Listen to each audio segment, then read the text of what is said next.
आइए अब देखते हैं 67th बीपीएससी प्री एग्जाम जो 2022 में हुआ था उसके क्वेश्चन देखते हैं। क्वेश्चन नंबर 1 है the Ryotwari system was first implemented in. Option A है गुजरात, ऑप्शन बी है बॉम्बे, ऑप्शन सी है मद्रास, ऑप्शन डी है उड़ीसा, ऑप्शन ई है नॉन ऑफ द एबव या more than one of the above. तो ये सही है ऑप्शन सी मद्रास। ठीक है, ये रैयतवाड़ी सबसे पहले मद्रास में इम्प्लीमेंट हुआ था। अब हम आइए जान लेते हैं रैयतवाड़ी सिस्टम के बारे में। इसको इंट्रोड्यूस किया था Captain Alexander Read and Sir Thomas Munro ने। इससे पहले क्या हुआ था, रैयतवाड़ी सिस्टम पहले जो सबसे पहले ट्राई किया था गया था वो एक स्मॉल स्केल पे ट्राई किया गया था। उसको ट्राई किया था कैप्टन अलेक्जेंडर रीड ने। कैप्टन अलेक्जेंडर रीड ने इससे पहले स्मॉल स्केल पे ट्राई किया था रैयतवाड़ी सिस्टम को। 12 महल एक जगह है वहां पे ट्राई किया था सबसे पहले 12 महल पे। ठीक है, उसके बाद उन्होंने बाद में फिर बड़े लेवल पे इम्प्लीमेंट किया। यहाँ पे इसको इंट्रोड्यूस किया था कैप्टन अलेक्जेंडर रीड और सर थॉमस मुनरो ने। अभी मद्रास प्रेसिडेंसी में इंट्रोड्यूस हुआ था 1819 और 26 में। फिर धीरे धीरे इसको बॉम्बे, बेरार, आसाम, पूर्व, ईस्ट पंजाब यहाँ पे एक्सटेंड किया गया। अब इसकी की फीचर जान लेते हैं। क्या था कि जब ये यहाँ पे मद्रास आए, जमींदारी सिस्टम तो इधर लगा हुआ था, तो मद्रास में था कि कोई जमींदार नहीं था। यहाँ पे पॉलीगर्स होते थे, यहाँ पे पॉलीगर्स होते थे। तो अब क्या किया जाए, तो इन्होंने पॉलीगर्स को ही एग्जिस्ट करते थे, तो इन्होंने क्या किया, रैयत जो होते थे वो अपने जो लैंड है उसके ऑनर होते थे, उनको रैयत बोला, और जो लैंड के ऑनर थे उनको रैयत बोला। वो हेरिडेटरी होता था। तो उन्हें यहाँ पे ब्रिटिशर्स ने एक एनुअल एग्रीमेंट साइन किया जहाँ पे 50% जो ग्रॉस प्रोड्यूस होगा उसका वो जो है ब्रिटिशर्स को जाएगा। तो यहाँ पे कोई मिडिल मैन नहीं था, सीधे ब्रिटिशर्स सीधे यहाँ पे डील कर रहे थे। लेकिन यहाँ पे इसका ड्रॉबैक क्या था, वो ये नेचुरल क्लैमिटी जो फेमाइन और ये सब आता था, बाढ़, ये सब इसको इंक्लूड नहीं कर रहे थे, इनको कंसीडर नहीं कर रहे थे। कुछ भी आए इनको अपना पैसा जाना चाहिए। तो ये था इसके ड्रॉबैक कुछ। अब देख लेते हैं नेक्स्ट क्वेश्चन। नेक्स्ट क्वेश्चन है the uprising of 1857 was describe as the first Indian war of independence by VD Savarkar, RC Majumdar, Bal Gangadhar तिलक या दादा भाई नौरोजी या नन ऑफ द एबव या more than one of the above. तो कितनी बार हम लोग कम से कम 4-5 बार डिस्कस कर चुके हैं कि ये वीडी सावरकर ने बोला था। ये देखिए मतलब इंडियन, ये तो पूछ ही लेता बीपीएससी, ये कितना पूछ चुका है। 1857 का जो रिवोल्ट है वो उसके इर्द गिर्द क्वेश्चन पूछता है बीपीएससी। अब देख लीजिए, इसको पूरा थॉरली आप पढ़ लीजिएगा। अब नेक्स्ट क्वेश्चन देखते हैं। The first women president of Indian national Congress was. First women पूछ रहा है, ये वर्ड ध्यान से देखिएगा। इसमें ऑप्शन है सरोजनी नायडू, ऑप्शन बी है एनी बेसेंट, ऑप्शन सी है कस्तूरबा गांधी, ऑप्शन डी है अरुणा अशरफ अली, ऑप्शन ई है नन ऑफ द एबव या more than one of the above. तो इसमें सही है Annie Besant. First women president अगर पूछेगा, first women president of Indian national Congress, तो ये है एनी बेसेंट। अगर first Indian women president of the Indian national Congress पूछेगा तो ये है सरोजनी नायडू।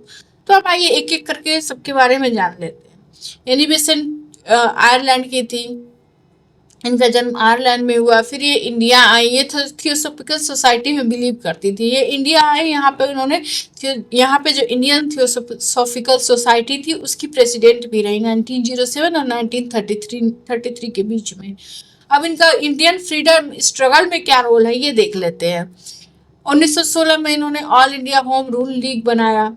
ये फर्स्ट पॉलिटिकल प्लेटफॉर्म था जहाँ पे स्वराज की डिमांड की गई। अब इसके बाद इनको अरेस्ट किया गया। अब जब ये अरेस्ट हो गई तो मास प्रोटेस्ट हुआ। फिर इतना मास प्रोटेस्ट हुआ कि गवर्नमेंट को इनको छोड़ना पड़ा, सितंबर 1917 में रिलीज करना पड़ा।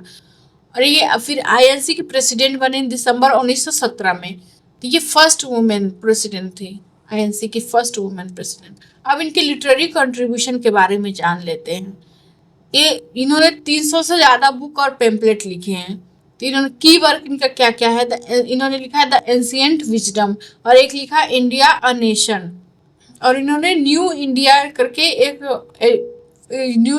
एक पॉलिटिकल न्यूज़पेपर में फाउंड किया था जिसकी एडिटर रही थी। अब देख लेते हैं सरोजनी नायडू के बारे में जान लेते हैं। सरोजनी नायडू को नाइटिंगेल्स ऑफ इंडिया कहा जाता है। ये जब बंगाल पार्टीशन हुआ था उसके बाद इन्होंने ज्वाइन किया था मूवमेंट को। इनको केसरे हिंद मेडल भी दिया गया था। बाद में जो प्लेग रिलीफ वर्क, इनको केसरे हिंद मेडल दिया गया था प्लेग रिलीफ वर्क के लिए। बाद में इन्होंने इसको रिटर्न कर दिया था किसी मूवमेंट में। अब देख लेते हैं कंट्रीब्यूशन इनका क्या क्या रहा है इंडियन फ्रीडम मूवमेंट में। ये इंडियन नेशनल कांग्रेस की प्रेसिडेंट बनी 1925 में। इनसे पहले वो बन चुकी थी एनी बेसेंट 1917 में। 1925 में बनी, कानपुर सेशन में बनी थी। अभी नॉन कॉपरेशन मूवमेंट में पार्टिसिपेट की थी 1920 में। सॉल्ट सत्याग्रह में जब गांधी जी को अरेस्ट कर लिया गया तो इन्होंने लीड किया था सॉल्ट सत्याग्रह को। फिर क्विट इंडिया मूवमेंट में भी ये पार्टिसिपेट किया था इन्होंने, और इनको 21 मंथ के लिए जेल में डाल दिया गया था। फिर इंटरनेशनल लेवल पे भी इन्होंने एडवोकेट किया था इंडिया के इंडिपेंडेंस को। राउंड टेबल कॉन्फ्रेंस में भी, सेकेंड राउंड टेबल कॉन्फ्रेंस में ये गांधी जी के साथ गई थी लंदन। अब इनके लिटरेरी कंट्रीब्यूशन देख लेते हैं। इन्होंने लिखा था the golden threshold, the bird of time, the broken wing, in the bazaars of Hyderabad इनकी जो है आइकॉनिक पोएम है। अब अरुणा अशरफ अली जी के बारे में जान लेते हैं। इनको grand old lady of Indian independence movement भी कहा जाता है।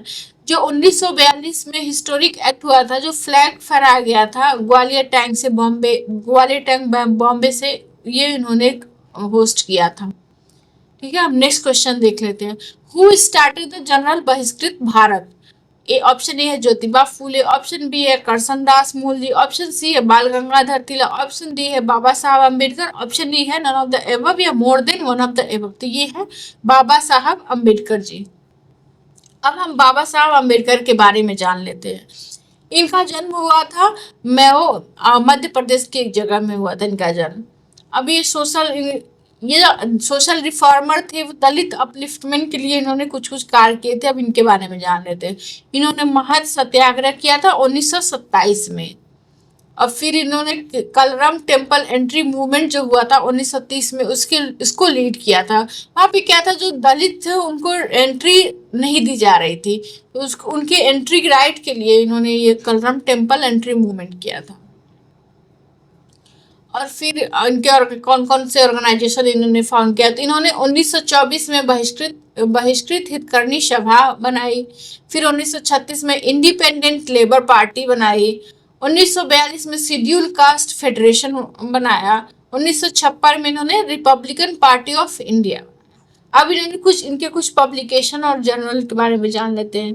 इनका पब्लिकेशन था एक था मूक नायक 1920 में, बहिष्कृत भारत 1927 में, समता आया 1929 में, जनता आया 1930 में। फिर इन्होंने लिखा द इनहेलेशन ऑफ कास्ट लिखा 1936 में, द बुद्धा एंड हिज धम्मा, क्योंकि बाद में इन्होंने ये बुद्धिज्म में कन्वर्ट हो गए थे, तो द बुद्धा एंड हिज धम्मा लिखा उन्होंने 1957 में। हु आर द सूरदास लिखा, the problem of the rupee इन्होंने लिखा। ये सब उनके कुछ इम्पोर्टेंट जर्नल और पब्लिकेशन थे। ठीक है, अब नेक्स्ट इसमें देख लेते हैं इनके पॉलिटिकल एंगेजमेंट क्या क्या थे। ये और तेज बहादुर सप्रू, ये दो ऐसे लीडर थे जिन्होंने तीनों राउंड टेबल कॉन्फ्रेंस में पार्टिसिपेट किया था। ये राउंड टेबल कॉन्फ्रेंस में दलित को रिप्रेजेंट कर रहे थे, तो जिसके तहत इनको फिर वो रिजर्वेशन भी दिए, सेपरेट इलेक्टोरेट दिया गया। तो जिसके बाद गांधी जी से बहुत असहमत हुए, गांधी जी बहुत निराश हुए, तो फिर गांधी जी ने फिर पूना पैक्ट करवाया 1932 में। अब की रोल क्या क्या इनका गवर्नमेंट में क्या की रोल रहा। 1942 और 1946 के बीच जो गवर्नमेंट थी उसमें लेबर मिनिस्टर रहे वाइसरॉय काउंसिल में। उसमें फैक्ट्रीज एक्ट आया था 1946 में। फिर 1947 और 51 में जो गवर्नमेंट रही आफ्टर इंडिपेंडेंस, वहाँ ये फर्स्ट लॉ मिनिस्टर रहे इंडिया के। वहाँ पे उन्होंने हिंदू कोड बिल इंट्रोड्यूस किया था। फिर 1947-50 में चेयरमैन भी रहे। ड्राफ्टिंग कमेटी जो बनी थी, जो इंडियन कॉन्स्टिट्यूशन को आर्किटेक्ट करने के लिए बनाने के लिए जो ड्राफ्टिंग कमेटी बनी थी उसके चेयरमैन रहे। ठीक है, ये कुछ बाद में मैंने वही बताया बुद्धिज्म में कन्वर्ट हो गए थे नागपुर में, और उसके बाद उनकी डेथ हो गई थी। नेक्स्ट क्वेश्चन देखते हैं। The forward block was founded by, option A है सरदार सिंह जी राणा, सरदार सिंह जी राणा, ऑप्शन बी है सुभाष चंद्र बोस, ऑप्शन सी है जयप्रकाश नारायण, ऑप्शन डी है लक्ष्मी सहगल, ऑप्शन ई है नन ऑफ द एबव या more than one of the above. तो ये बनाया था सुभाष चंद्र बोस जी ने। मैंने आपको क्या शुरुआत में ही बताया था, एक तो 1857 का जो रिवोल्ट है वो, और एक त्रिपुरी क्राइसिस जो हुई थी उसके इर्द गिर्द क्वेश्चन पूछता है। और फिर एक गांधी जी बीपीएससी के फेवरेट हैं, और सुभाष चंद्र बोस और राजेंद्र प्रसाद जी। और कुछ जो पीजेंट मूवमेंट हुआ था उससे भी रिलेटेड, पीजेंट जो मूवमेंट हुआ था, पीजेंट लीडर रहे थे, उनसे रिलेटेड ये कुछ जो है बीपीएससी का फेवरेट टॉपिक है। हर एग्जाम में, बीपीएससी के हर एग्जाम में इससे रिलेटेड एक ना एक क्वेश्चन मिल ही जाएगा। अब देखिए फॉरवर्ड ब्लॉक अभी किसे 97 में पूछा था, अभी देखिए 67 में फिर से पूछा है। तो ये बनाया था सुभाष चंद्र बोस जी ने। ये क्या हुआ था, हरिपुरा में सेशन हुआ था 1938 में। हरिपुरा में 1938 में सेशन हुआ था, जहाँ पे प्रेसिडेंट बने थे सुभाष चंद्र बोस जी। तो उसके बाद 1939 में जो त्रिपुरी में सेशन हुआ, त्रिपुरी मध्य प्रदेश में है, यहाँ पे भी सुभाष चंद्र बोस जी को री इलेक्ट कर दिया गया। और इनके अपोजिशन में जो खड़े थे पत्ता भाई सीतारामैया, ये हार गए। और पत्ता भाई सीतारामैया को गांधी जी सपोर्ट कर रहे थे, तो वो हार गए। तो गांधी जी बहुत निराश हुए थे और बोले थे पत्ता भैया की, सीतारामैया की जो हार है वो मेरी हार है। फिर यहाँ त्रिपुरी में इन लोगों के बीच आइडियोलॉजिकल क्राइसिस भी हो गया। क्या ये चाहते थे कि स्वराज जो सेल्फ कंप्लीट इंडिपेंडेंस लॉन्च करना चाहते थे नेताजी सुभाष चंद्र बोस, और गांधी जी अभी देखना चाहते थे। अभी सुभाष चंद्र बोस चाहते थे जो वर्ल्ड वॉर सेकेंड हो रहा है उसका फायदा उठाया जाए। गांधी जी अभी देखना चाहते थे कि अभी क्या ब्रिटिशर्स का क्या रिस्पॉन्स रहता है, ये सब में बिलीव कर रहे थे, नॉन वायलेंस मेथड में बिलीव कर रहे थे। इससे क्या हुआ कि त्रिपुरी में सुभाष चंद्र बोस जी ने फिर रिजाइन कर दिया, और इनके रिजिग्नेशन के बाद जो प्रेसिडेंट बने थे वो बने थे राजेंद्र प्रसाद जी। तो उसके बाद वहां से उन्होंने रिजाइन कर दिया इंडियन नेशनल कांग्रेस को, और फिर यहाँ इन्होंने फॉरवर्ड ब्लॉक बनाया 3rd में 1939 को माकुर उत्तर प्रदेश में। ठीक है, ये था कुछ इसका बैकग्राउंड। और ये अब ऑब्जेक्टिव जब बनाई, ऑब्जेक्टिव भी फॉरवर्ड ब्लॉक का क्या होगा, पूर्ण स्वराज, सोशलिज्म, ये सब इसका ऑब्जेक्टिव होगा। फिर यहाँ पे जुलाई 1939 में फॉरवर्ड ब्लॉक कमेटी बनाई गई, सुभाष चंद्र बोस इसके प्रेसिडेंट बने। और अगस्त 19, अब इसको कैसे, जो फॉरवर्ड ब्लॉक का एजेंडा है लोगों के बीच कैसे प्रोपेगेट किया जाता है, उसके लिए इन्होंने एक फॉरवर्ड ब्लॉक न्यूज़पेपर लॉन्च किया अगस्त 1939 में। फिर मार्च 1914 इन्होंने एंटी कॉम्प्रोमाइज कॉन्फ्रेंस किया रामगढ़ में विद किसान सभा। फिर जून 1940 में फर्स्ट ऑल इंडिया कॉन्फ्रेंस हुआ इनका नागपुर में, जहाँ पे अडॉप्ट किया गया all power to the Indian people, सारा पावर इंडियन पीपल को दिया जाए, ये रेजोल्यूशन अडॉप्ट किया गया। फिर जब बोस जो है जनवरी 1941 को इंडिया छोड़ के चले गए थे, तो धीरे धीरे ये खत्म होने लगा, और ऑफिशियली से जून 1942 को ऑफिशियली से बैन कर दिया गया। अब देखते हैं, थोड़ा एक नया नाम हमने इसमें देखा था, सरदार सिंह राणा जी। अब इनके बारे में जान लेते हैं। ये जो है गांधी जी के क्लोज एसोसिएट थे, और ये तिलक और सुरेंद्रनाथ बनर्जी से बहुत इंस्पायर थे, इन्फ्लुएंस थे। और ये यहाँ तक इन्फ्लुएंस है कि जो 1895 में कांग्रेस का सेशन हुआ था, इसमें ये सुरेंद्रनाथ बनर्जी के बॉडीगार्ड बने थे। अब इनके कुछ रिवोल्यूशनरी वर्क देख लेते हैं। ये की मेंबर रहे इंडिया हाउस जो लंदन में था, उसके की मेंबर रहे विद श्याम जी कृष्ण वर्मा जी के साथ और मैडम भीखाजी कामा के साथ। इन्होंने भी एक्टिवली पार्टिसिपेट किया था इंडियन हाउस में। और फिर इन्होंने फर्स्ट इंडियन ट्राई कलर भी होस्ट किया, रेज किया था स्टुटगार्ट जर्मनी में। और इन्होंने एक अपना स्टार्ट किया था कि ये इंडियन स्टूडेंट को स्कॉलरशिप देते थे कि बाहर जाके पढ़ाई करे। सावरकर जो बीडी सावरकर थे वो मतलब उसमें से एक बेनिफिशियरी थे। और ये जो बीएचयू था उसमें भी ये फंड देते थे थ्रू मदन मोहन मालवीय। और उसके बाद इनको बाहर भेज दिया, एग्जाइल कर दिया गया इंडिया से 45 ईयर्स के लिए। इन पे क्या एक्विजिशन था कि जो मदन लाल धिंगरा जी का जो केस था, मदन लाल धिंगरा को इन्होंने पिस्टल प्रोवाइड किया था, ये केस था इनको, उनके ऊपर, और उनको जो एग्जाइल कर दिया गया इंडिया से 45 साल के लिए। अब नेक्स्ट देखते हैं जयप्रकाश नारायण के बारे में देखते हैं। इनको लोकनायक भी कहा जाता है, इनको hero of quit India movement भी कहा जाता है। इनका जन्म हुआ था 11 अक्टूबर 1902 को सीता बदियारा बिहार में। अब इनका फ्रीडम स्ट्रगल में क्या रोल रहा, ये इंस्पायर जलियांवाला बाग जो कांड हुआ था उसके बाद जो नॉन कॉपरेशन मूवमेंट हुआ था इससे इंस्पायर हुए थे। ये पढ़ने गए थे यूएसए 1922-29 के बीच में, ये वहां पे ये मार्क्सिस्ट जो थॉट था उससे इन्फ्लुएंस हुए। फिर बाद में इन्होंने इंडियन नेशनल कांग्रेस को ज्वाइन किया 1929 में गांधी जी के इन्फ्लुएंस में। उसके बाद जो सिविल डिसोबीडियंस मूवमेंट में इन्होंने पार्टिसिपेट किया और इनको जेल भी हुई 1932 में। ये को फाउंडर भी रहे कांग्रेस सोशलिस्ट पार्टी जो 1934 में बनी थी उसके को फाउंडर रहे। फिर जो क्विट इंडिया मूवमेंट हुआ था उसमें इनको जेल में डाल दिया गया था, तो ये जेल से भाग निकले थे, हजारीबाग जेल में इनको डाला गया था। वहां से वो दिवाली की रात 9 नवंबर 1942 को ये जेल से भाग निकले थे। अब इनके साथ और भी लोग भागे थे, जैसे जयप्रकाश नारायण जी के साथ रामानंदन मिश्रा जी भागे थे और योगेंद्र शुक्ला, सूरज नारायण सिंह, गुलाब सोनार, शालिग्राम सिंह, ये लोग भागे थे। अब क्या हुआ, ये लोग भागे थे तो अब गवर्नमेंट को शक हुआ। इस शक में उन्होंने राम नारायण सिंह जो जेल में थे, राम नारायण सिंह, कृष्णलाल सहाय और सुखलाल सिंह, इनको वहां से हजारीबाग जेल से भागलपुर जेल ट्रांसफर कर दिया। अब ये लोग भागे तो दो ग्रुप में स्प्लिट हो गए, जयप्रकाश नारायण और रामनंदन मिश्रा और शालिग्राम सिंह, ये लोग बनारस की तरफ निकल गए और योगेंद्र शुक्ला, सूरज नारायण सिंह, गुलाब सोनार जो थे ये लोग नॉर्थ बिहार की तरफ मूव कर गए। बाद में योगेंद्र शुक्ला को अरेस्ट कर लिया गया, एक किसी ने धोखे से अरेस्ट करवा दिया इनको और फिर इनको बक्सर जेल में डाल दिया गया।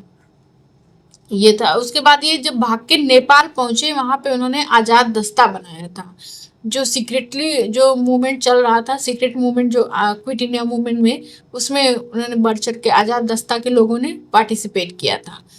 फिर इन्होंने 4 टियर डेमोक्रेसी भी प्रपोज किया था, 4 टियर डेमोक्रेसी जिसको चौकम्बा राज कहा जाता है। और इन्होंने बाद में इन्होंने प्रजा सोशलिस्ट पार्टी भी फॉर्म की थी जेबी कृपलानी के साथ। ठीक है, अब देख लेते कैप्टन लक्ष्मी सहगल के बारे में जान लेते। इनका जन्म 24 अक्टूबर 1914 को चेन्नई में हुआ था। इन्होंने मेडिसिन में पढ़ाई की थी, एमबीबीएस की डिग्री ली थी और फिर इन्होंने इंडियन नेशनल कांग्रेस ज्वाइन किया, इंडियन नेशनल आर्मी ज्वाइन किया। यहाँ पे आईएनए में जो एक रानी झांसी रेजिमेंट था उसकी ये हेड थी कैप्टन लक्ष्मी सहगल।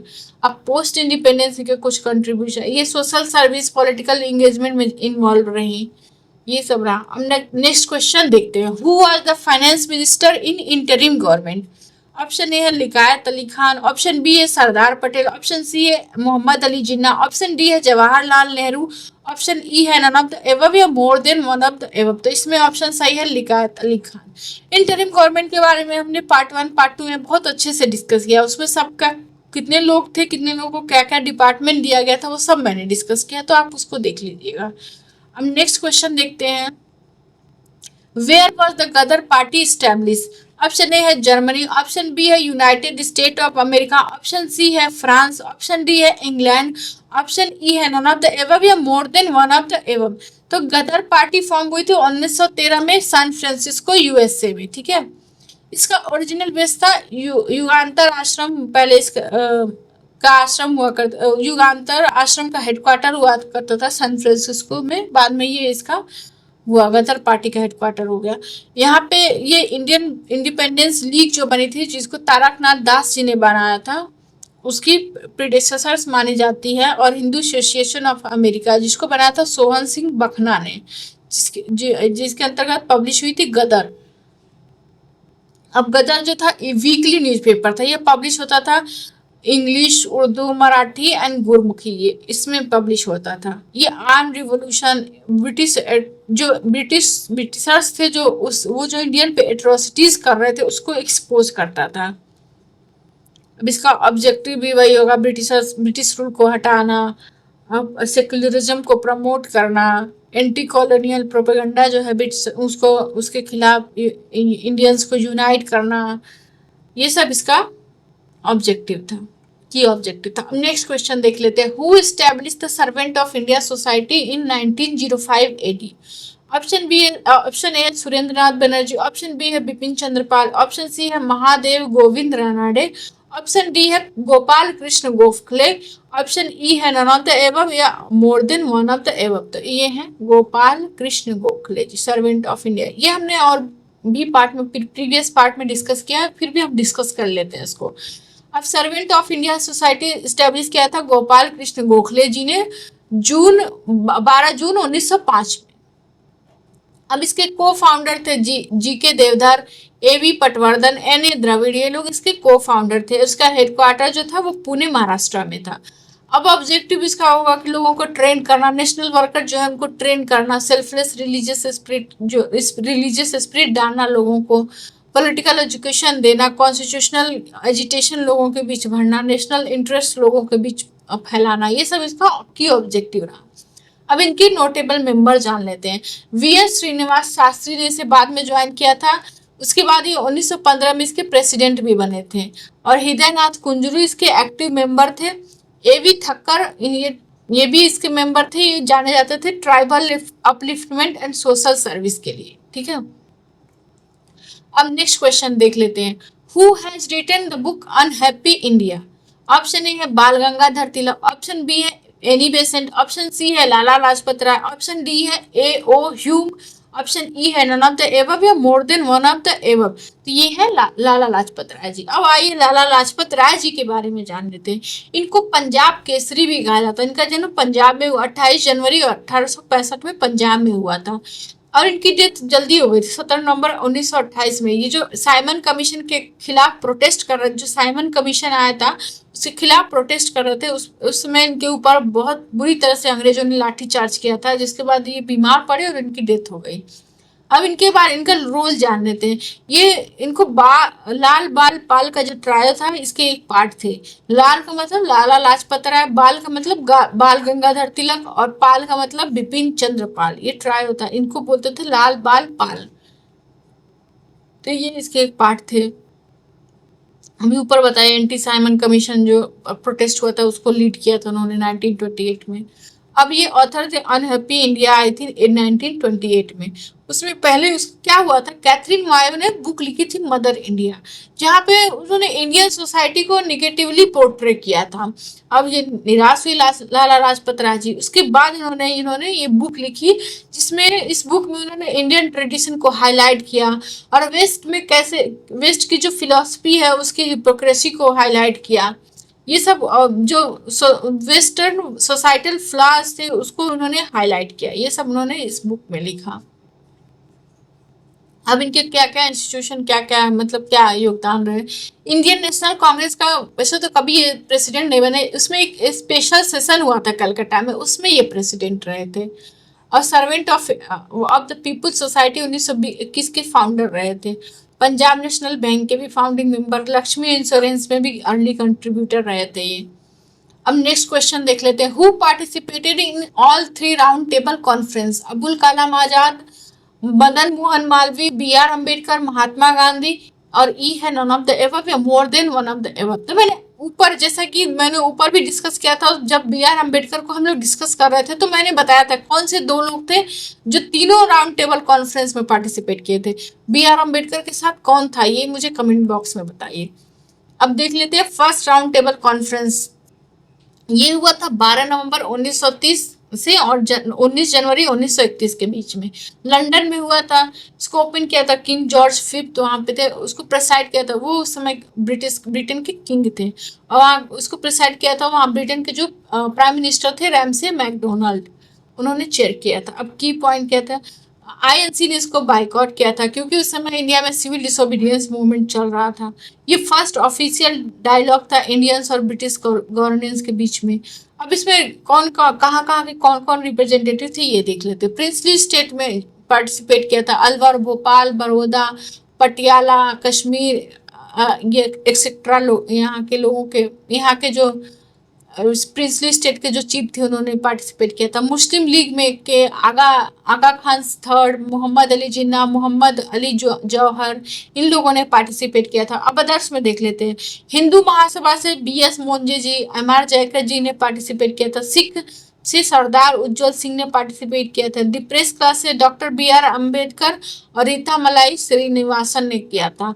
लिबरल से तेज बहादुर सप्रू और VS श्रीनिवास शास्त्री। वुमेन से थे राधाबाई सुब्रमण्य बेगम, जहां आरा शाहनवाज। अब फिर सेकेंड राउंड टेबल कॉन्फ्रेंस हुई, वो हुई थी 7 सितंबर 1931 और से लेकर 1 दिसंबर 1931 तक। इससे पहले मार्च में ही गांधी इरविन पैक्ट हुआ था, जहाँ पे गांधी जी ने बोला था ठीक है हम सेकेंड राउंड टेबल कॉन्फ्रेंस में पार्टिसिपेट करेंगे, तो ये गांधी जी ने सेकेंड राउंड टेबल कॉन्फ्रेंस में पार्टिसिपेट किया आईएनसी की तरफ से। अब उसके बाद क्या हुआ देखते हैं, अब इसमें कौन कौन से रिप्रेजेंटेटिव थे देखते हैं। इस समय जो सेकेंड राउंड टेबल कॉन्फ्रेंस हुआ उस समय थे उस समय देख लेते हैं। अब रिप्रेजेंटेटिव थे आगा खान थर्ड, ये मुस्लिम कम्युनिटी के रिप्रेजेंटेटिव थे। Doctor BR Ambedkar depress class से थे। रामकृष्ण रंगाबाव ये इंडियन स्टेट से थे। हाफिज हिदायत हुसैन, मोहम्मद इकबाल ये मुस्लिम डेलीगेशन के रिप्रेजेंटेटिव थे।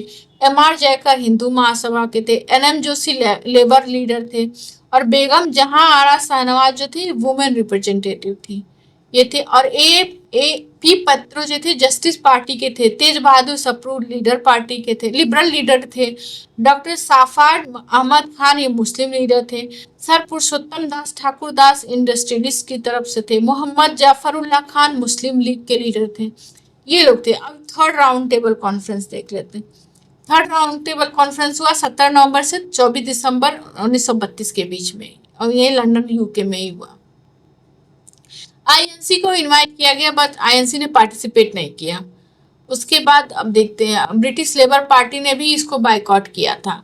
अब देख लेते हैं इसमें कौन कौन से डेलीगेट थे। मुस्लिम को आगा खान, मोहम्मद अली जिन्ना, फजूल हक ये लोग थे इनके representative. Depress class BR Ambedkar. Anglo Indian Henry Gidney. Labour NM Joshi. Women Begum Jahan Ara Shahnawaz. Liberal Tej Bahadur Sapru. Princely state के रिप्रेजेंटेटिव थे उनके प्रिंस या दीवान। यूरोपियन के official British community in India थे, ये थे रिप्रेजेंटेटिव। अब यहाँ पे की इवेंट क्या हुआ, 1933 में व्हाइट पेपर ने समराइज किया तीनों राउंड टेबल कॉन्फ्रेंस के में। और एक चौधरी रहमत अली जो थे वो एक स्टूडेंट थे जिन्होंने पाकिस्तान टर्म कॉइन किया था। पाकिस्तान को पहली बार बोला था चौधरी रहमत अली ने बोला था। टू नेशन थ्योरी को एडवोकेट किया था, बाद में इन्हें सेपरेट कर दिया गया। अब मैं इसमें डॉक्टर BR अम्बेडकर और तेज बहादुर सप्रू ये दो ऐसे प्रोमिनेंट इंडियन फिगर थे जो जिन्होंने तीनों राउंड टेबल कॉन्फ्रेंस में पार्टिसिपेट किया था, ये याद रखिएगा। अब नेक्स्ट क्वेश्चन देख लेते हैं। Who establish Indian association in 1876 AD? Option A है सुरेंद्रनाथ बनर्जी, ऑप्शन बी है चित्तरंजन दास, ऑप्शन सी है WC बनर्जी, ऑप्शन डी है अरबिंदो घोष, ऑप्शन डी है नन ऑफ द एबव या more than one of the above. तो ये एस्टेब्लिश किया था सुरेंद्रनाथ बनर्जी जी ने। अब इनके बारे में हम थोड़ा इंडियन एसोसिएशन के बारे में जान लेते हैं। ये 1876 में एस्टेब्लिश हुआ था। सुरेंद्रनाथ बनर्जी और आनंद मोहन बोस ने मिलकर इसको एस्टेब्लिश किया था। ये इसमें इन्फ्लुएंस हुए थे वो इंडियन लीग से जो 1875 में बनी थी, जिसके फॉर्मर थे वो फाउंडर थे वो शिशिर कुमार घोष एंड शंभू चरण मुखर्जी इंडियन लीग के फाउंडर मेंबर थे। अब पहले इसका नाम डिसाइड हुआ था भारत सभा रखने का, बाद में इसको इंडियन एसोसिएशन नाम दिया गया। और इसका फर्स्ट एनुअल कॉन्फ्रेंस जो था उसको हेल्ड किया गया कलकत्ता में। बाद में 1886 में ये इसको इंडियन नेशनल कांग्रेस में मर्ज कर दिया गया। ठीक है, अब नेक्स्ट क्वेश्चन देखते हैं। In which country was the जो नेताजी सुभाष चंद्र बोस को नेताजी बोला गया था वो कौन सी कंट्री में बोला गया था? कि इंडिया में, जर्मनी, इटली, जापान या नन ऑफ द एबव या more than one of the above? तो ये बोला था जर्मनी। फर्स्ट यूज हुआ था जर्मनी में 1942 में। यहाँ पे बोस ने क्या, Bose form the free India centre form किया था उन्होंने बर्लिन में 1941 में। फिर उन्होंने इंडियन लीगन भी क्रिएट किया था नाजीज के सपोर्ट से। अब नेक्स्ट क्वेश्चन देख लेते हैं। Who is related to Chittagong armoury raid? Option A है रास बिहारी बोस, ऑप्शन बी है चंद्रशेखर आजाद, ऑप्शन सी है बटुकेश्वर दत्त, ऑप्शन डी है सुरेशन, ऑप्शन ई है नन ऑफ द एबव या more than one of the above? तो ये है सुरेशन, इनको मास्टर दा भी कहा जाता है। अब आइए हम चित्तागोंग आर्मरी रेड के बारे में जान लेते हैं। ये हुई थी 18 अप्रैल 1930 को। अब बैकग्राउंड क्या था, उस समय बंगाल में रिवोल्यूशनरी एक्टिविटी बहुत चल रही, डेवलप हो रही थी। फिर क्योंकि वहाँ पे अनुशीलन और युगांतर ग्रुप के लोग राइज कर रहे थे। उसी समय बंगाल कांग्रेस में जो स्प्लिट हो गया 1925 में, जीएम सेनगुप्ता जो थे वो अनुशीलन से अलाइंड हो गए। सुभाष चंद्र बोस सपोर्ट कर रहे थे युगांतर ग्रुप को। और फिर क्या हुआ, गोपीनाथ शाह ने चार्ल्स टेगार्ट को मारने की कोशिश की जिसमें वो फेल हो गए। तो उसमें क्या हुआ, बहुत सारे रिवोल्यूशनरी को अरेस्ट कर लिया गया इंक्लूडिंग सुभाष चंद्र बोस। अब यहाँ पे लोगों ने प्लान किया एक रेड डालने की, जिसको लीडर थे मास्टर दा, जिनको सूर्य सेन थे, जिनको मास्टर दा भी कहा जाता था। अब इसमें क्या क्या प्लान हुआ, यहाँ पे पुलिस आर्मरी था उसको सीज करने का प्लान हुआ। ऑक्सिलरी फोर्स जो आर्मरी था उसको भी सीज करने का प्लान हुआ। अब सीज कैसे किया जाए, अब उसमें क्या था, टेलीफोन, रेलवे लाइन, ये सबको कट कर दिया जाएगा। ये सब उन्होंने प्लान किया। अब ये प्लान को एग्जीक्यूट करने के लिए कौन किसको क्या क्या दिया गया था, सीजिंग पुलिस आर्मर दिया गया था गणेश घोष को। सीजिंग ऑक्सिलरी फोर्स आर्मरी दिया गया था लोकेनाथ बाल को। डिसरप्शन ऑफ कम्युनिकेशन, मतलब वही टेलीफोन और रेल लाइन्स कट करने के लिए बोला गया था। लेकिन ये लोग क्या हुआ था, ये लोग कर भी लिए थे और यहाँ पे फ्लैग भी होस्ट किया था सूर्य सेन ने। यहाँ पे as a revolutionary government, provisional revolutionary government declare किया था यहाँ पे कब्जा। लेकिन उस दिन क्या था, गुड फ्राइडे था और ये लोग भूल गए थे कि कुछ सैनिक छुट्टी पे भी होंगे। अब यहाँ पे ये सब हो गया, अब इनको revolutionary government, provisional revolutionary government भी डिक्लेयर कर दिया। अब इनको पता था कि पुलिस तो आ ही रही होगी। तो क्या हुआ, वहां के पास के हिल में जलालाबाद हिल्स में ये लोग जाके छुप गए। अब पुलिस आई, मैसिव मिलिट्री रिटेलिएशन हुआ। लेकिन वहां पे ये लोग रिवोल्यूशनरी भारी पड़े क्योंकि ये ऊपर थे, हिल्स पे थे। अब पुलिस ने इनको घेरा, फिर के जो है 80 रिवोल्यूशनरी मारे गए, जिसमें जीवन घोषलाल ये सब लोग थे। अब गणेश घोष को कैप्चर कर लिया गया, बाद में उनको डेथ सेंटेंस सुना दिया गया। फिर प्रीतिलाल जो वादियार थी, उनमें इनमें महिलाओं ने भी बढ़ चढ़ के हिस्सा लिया था, जैसे प्रीतिलाल वादियार। इन्होंने फिर साइनाइड कंज्यूम कर लिया था कि कैप्चर से बचने के लिए। सूर्य सेन भाग निकले थे, लेकिन क्या हुआ, नेत्र सेन ने इनको धोखा दे दिया। इसकी वजह से इनको अरेस्ट कर लिया गया और इनको फांसी दे दी गई 12 जनवरी 1934 को। और जो अदर रिवोल्यूशनरी थे उनको जो है अंडमान के सेलुलर जेल में भेज दिया गया। अब नेक्स्ट देख लेते हैं, इन आनंद मठ of Bankim Chandra Chatterjee which revolt is mentioned, सन्यासी, कुका, संथाल, नील या नन ऑफ द एबव या more than one of the above. तो इसमें जो आनंद मठ था बंकिम चंद्र चटर्जी का जो था, उसमें सन्यासी रिवोल्ट के बारे में बताया गया था। अब देख लेते हैं आनंद मठ के बारे में। इसके ऑथर थे बंकिम चंद्र चटर्जी। ये पब्लिश हुआ था 1882 में बंगाली लैंग्वेज में। इसी वंदे मातरम सॉन्ग भी दिया गया था, जो बाद में इंडियन फ्रीडम स्ट्रगल में लोगों ने रैली में गाया था।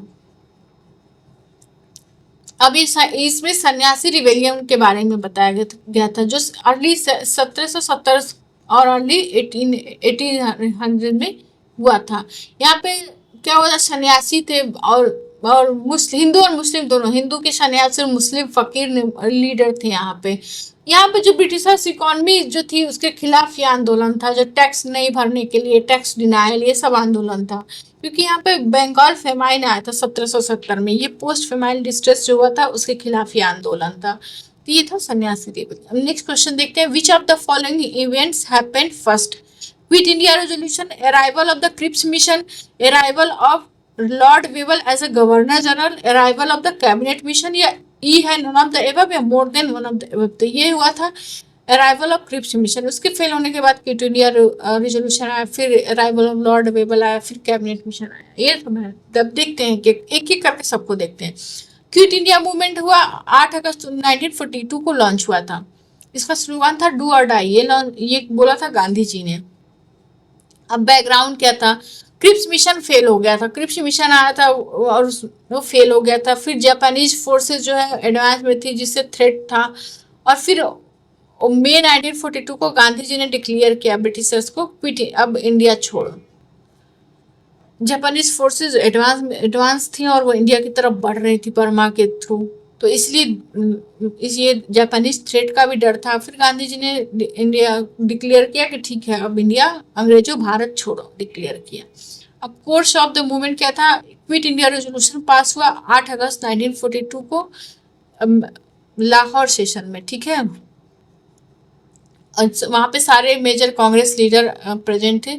उसके बाद के वो 8 अगस्त को तो लॉन्च हुआ। उसके बाद 9 अगस्त 1942 को सारे जो मेजर कांग्रेस लीडर थे इंक्लूडिंग गांधी जी, नेहरू, पटेल, ये सबको अरेस्ट कर लिया गया।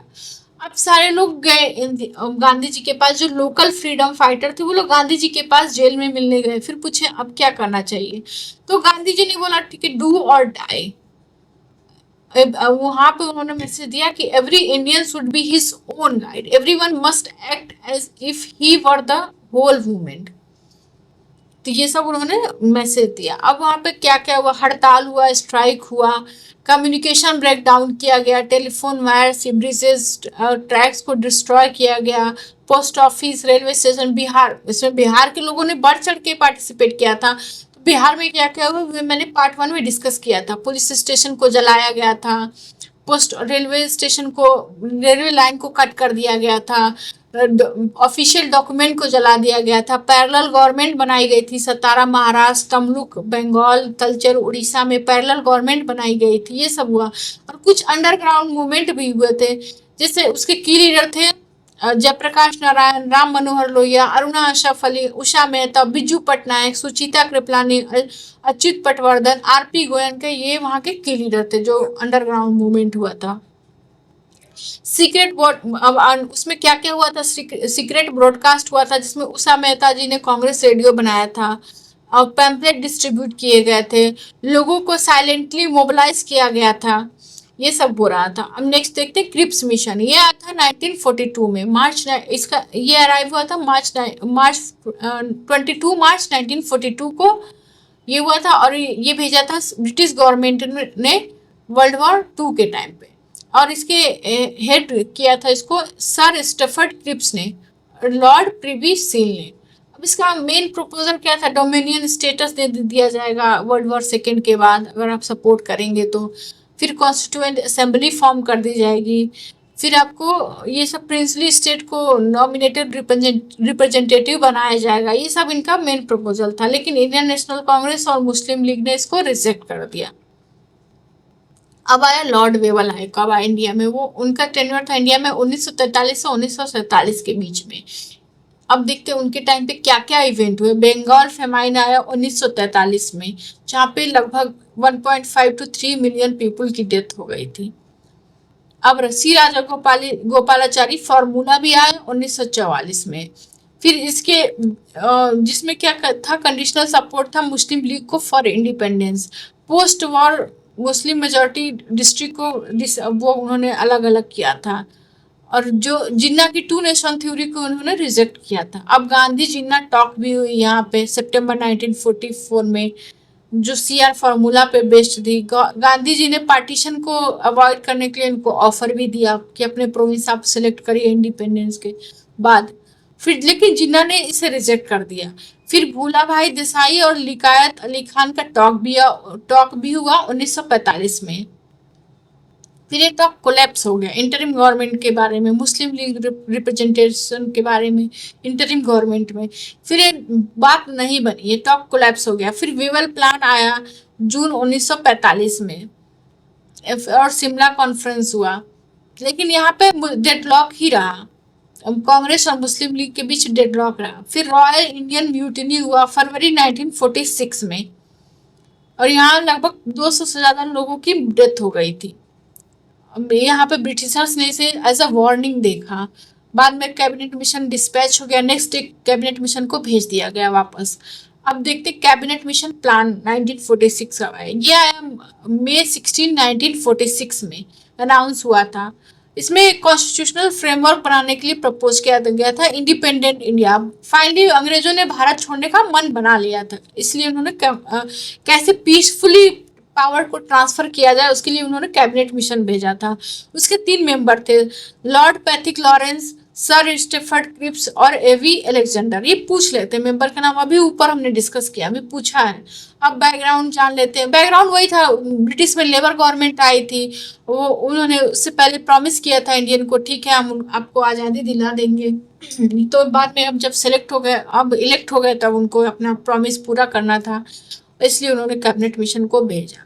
अब उनका की प्रोविजन क्या क्या था, उन्होंने जो मुस्लिम लीग की टू नेशन थ्योरी थी उसको रिजेक्ट कर दिया था, प्रोविंशियल ऑटोनॉमी दिया था, हर प्रोविंसेस को ऑटोनॉमी था, सेंटर को सिर्फ सिर्फ तीन उसमें पावर था, सिर्फ 3 क्षेत्र में पावर था, और उसमें 3 पार्ट में उन्होंने डिवाइड किया, एक हिंदू मेजॉरिटी रूरल एरिया, एक मुस्लिम मेजॉरिटी एरिया, और एक था असम और बंगाल। ये सब एरिया उन्होंने ग्रुपिंग किया सेक्शन ए, सेक्शन बी और सेक्शन सी में, ये सब था।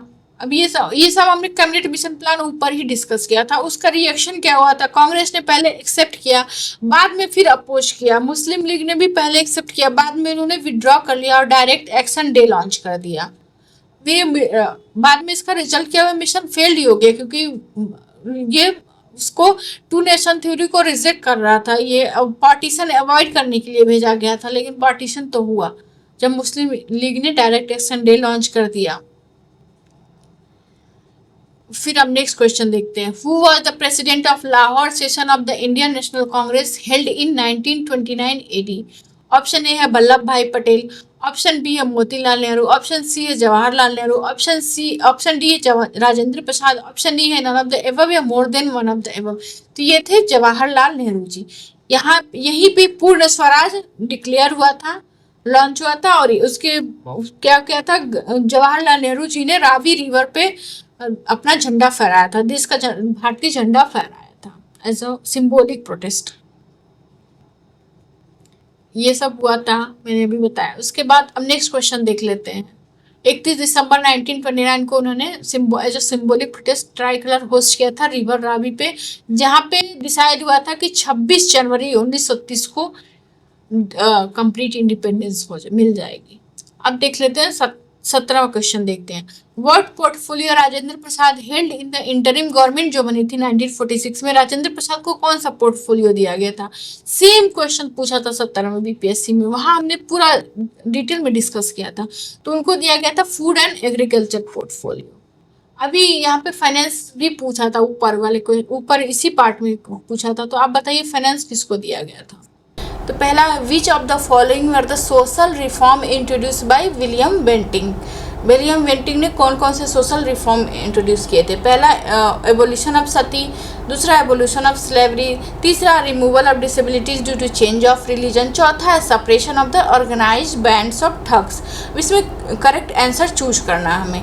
तो ए में दिया हुआ 1 and 2 ओनली, बी में दिया हुआ 1, 3 and 4 ओनली, सी में दिया हुआ 1, 2 and 4 ओनली, डी में दिया हुआ ऑल 1, 2, 3 and 4, ई में दिया हुआ नन ऑफ द एबव या more than one of the above. तो जो बीपीएससी की फाइनल आंसर की आई थी उसमें उन्होंने ई ऑप्शन को माना था, क्योंकि उस समय उन्होंने उसके हिसाब से 1 और 4 ये दोनों हुआ था विलियम बेंटिंग के टाइम पे। तो 1 और 4 किसी भी ऑप्शन में नहीं है, इसीलिए उन्होंने ई ऑप्शन को माना था। अब आइए हम विलियम बेंटिंग के बारे में जानते हैं और देखते हैं कि कैसे ऑप्शन सही, उनके टाइम पे क्या क्या सोशल रिफॉर्म हुए थे। क्योंकि विलियम बेंटिंग जो है वो अपने सोशल रिफॉर्म के लिए ही जाने जाते हैं, और वो जो विलियम बेंटिंग जो है वो जेमी बेंथन के फॉलोअर थे, उनकी यूटिलिटेरियन फिलॉसफी के फॉलोअर थे। यूटिलिटेरियन फिलॉसफी क्या कहती है? Maximum good for maximum people. अब उनका टेन्योर देख लेते हैं इंडिया में क्या क्या। सबसे पहले इन्हें गवर्नर ऑफ मद्रास बनाया गया। जब ये गवर्नर ऑफ मद्रास थे उसी समय वेल्योर म्यूटिनी हुई 1806 में। उसके बाद इनको वापस भेज दिया गया ब्रिटेन, फिर वापस बुलाया गया 1828 में, जिस समय इनको गवर्नर जनरल ऑफ बंगाल बनाया गया। तो जब ये गवर्नर जनरल ऑफ बंगाल थे उसी समय चार्टर एक्ट आया 1833, जिसमें बोला गया कि जो इंडिया में एक गवर्नर जनरल ऑफ इंडिया होगा, और उसमें बोला गया कि जो गवर्नर जनरल ऑफ बंगाल होगा वही गवर्नर जनरल ऑफ इंडिया होगा। तो उस समय यही थे गवर्नर जनरल ऑफ बंगाल, तो इनको first governor general of India बनाया गया। अब जान लेते हैं इनके टाइम पे क्या क्या रिफॉर्म हुए। एजुकेशनल रिफॉर्म क्या क्या हुआ इनके टाइम पे? इंग्लिश एजुकेशन एक्ट 1835 आया, जिसमें इंग्लिश को as a medium of instruction बनाया गया। पहले मीडियम ऑफ इंस्ट्रक्शन पर्शियन हुआ करती थी, उसको रिप्लेस करके इंग्लिश को बनाया गया। फिर इन्हीं के टाइम पे मैकॉले मिनट इम्प्लीमेंट हुआ। फिर इनके टाइम पे कैलकाटा मेडिकल कॉलेज खुला 1835 में, जो एशिया का फर्स्ट मॉडर्न मेडिकल कॉलेज था। अब ये सोशल रिफॉर्म क्या क्या हुआ इनके टाइम पे, अब देखते हैं। सबसे पहले तो एवोल्यूशन ऑफ सती हुआ 1829 में। रेगुलेशन एक्ट 17 के तहत सती को इलीगल और क्रिमिनल घोषित कर दिया गया। सती प्रथा उसमें क्या होता था कि जो पति मर जाता था तो पत्नी को उसके साथ जो जला दिया जाता था, जीवित पत्नी को। तो सोचिए कितना खराब होता था। इसलिए इन्होंने राजा राम मोहन राय जी ने इसको एबोलिश करवाने के लिए बहुत अथक प्रयास किया। तो उनके अथक प्रयासों का परिणाम था कि एवोल्यूशन ऑफ सती हुआ 1829 में। फिर एवोल्यूशन ऑफ सती जो एक्ट आया जो, उसमें सबसे पहले बंगाल प्रेसिडेंसी में इसको अप्लाई किया गया। फिर धीरे धीरे मद्रास और बॉम्बे यहाँ भी अप्लाई किया गया 1830s में। अब इनके टाइम में सप्रेशन ऑफ ठग्स हुआ, क्योंकि इनके टाइम में जो ठग थे वो ठगों की संख्या बढ़ गई थी। ठग क्या करते थे, जो इनोसेंट ट्रेवलर होते थे उनको लूटते थे और उनको मार देते थे। तो ये समस्या बहुत बड़ी थी। तो फिर विलियम बेंटिक ने लॉन्च किया, उनके अगेंस्ट कैंपेन लॉन्च किया और उसका कैप्टन बनाया विलियम स्लीमन को के नेतृत्व में। ये जो कैंपेन है ये लॉन्च किया, उनको भेजा वहाँ पे सप्रेस करने के लिए ठगी को। फिर उन्होंने सप्रेस भी किया। इसीलिए ये पूछा है 65th बीपीएससी में ये क्वेश्चन पूछा हुआ है कि किसने सप्रेशन ऑफ ठगी किया था, तो विलियम स्लीमन थे। और ये हुआ था विलियम बेंटिक के टाइम में। इन्होंने फीमेल इन्फेंटिसाइड को भी बैन किया। उस समय एक शुगर आइलैंड करके जगह थी जहाँ पे चाइल्ड सेक्रीफाइस भी बहुत तेज़ी से बढ़ रहे थे। तो उन्होंने फीमेल इन्फेंटिसाइड, चाइल्ड सेक्रीफाइस, ये सबको बैन किया। अब इनके टाइम पे एडमिनिस्ट्रेटिव रिफॉर्म क्या क्या हुआ ये देखते हैं। जुडिशियल रिफॉर्म हुआ, पावर ट्रांसफ़र हुआ रेवेन्यू कलेक्ट्रेट को। सरदार दीवानी अदालत एंड सरदार निजामत अदालत बनी इलाहाबाद में। फिर फर्स्ट लॉ कमीशन सेट किया गया अंडर मैकाले। पुलिस रिफॉर्म हुए। फिर अब देखिए फाइनेंशियल रिफॉर्म क्या क्या हुआ। कॉस्ट कटिंग किया गया है, जो मिलिट्री एक्सपेंडिचर है उसके मिलिट्री एक्सपेंडिचर को रिड्यूस किया गया। महलवारी सिस्टम इंट्रोड्यूस किया इन्होंने नॉर्थ इंडिया में। अब मेजर इवेंट क्या क्या हुआ, मैसूर एनेक्सेशन हुआ, कुर्ग वॉर हुआ, फिर एनेक्सेशन ऑफ कैचर जो असम में जगह है वहाँ पे उसका एनेक्सेशन हुआ। चार्टर एक्ट ऑफ 1833 आया जिसमें ईस्ट इंडिया कंपनी की जो ट्रेड मोनोपोली है उसको ख़त्म कर दिया गया और सेंट्रलाइज एडमिनिस्ट्रेशन कर दिया गया। अब थोड़ा सा क्विक फैक्ट जान लेते हैं कि ये इसी सबको जो ऊपर पढ़े उसी को रिवाइज कर लेते हैं क्विक फैक्ट में। एवोल्यूशन ऑफ सती आया 1829 में। बैन ऑन फीमेल इन्फेंटिसाइड हुआ अर्ली 1830s में। सप्रेशन ऑफ ठगी हुआ 1830-1835 के बीच में। इंग्लिश एजुकेशन एक्ट आया 1835 में। कलकत्ता मेडिकल कॉलेज भी 1835 में बना। डायरेक्ट रूल इन मैसूर हुआ 1831 में। कुर्ग एनेक्सेशन हुआ 1834 में। अब चार्टर एक्ट का डिस्कशन हुआ 1833 में। अब देखते हैं एवोल्यूशन ऑफ स्लेवरी कैसे नहीं है इनके टाइम पे।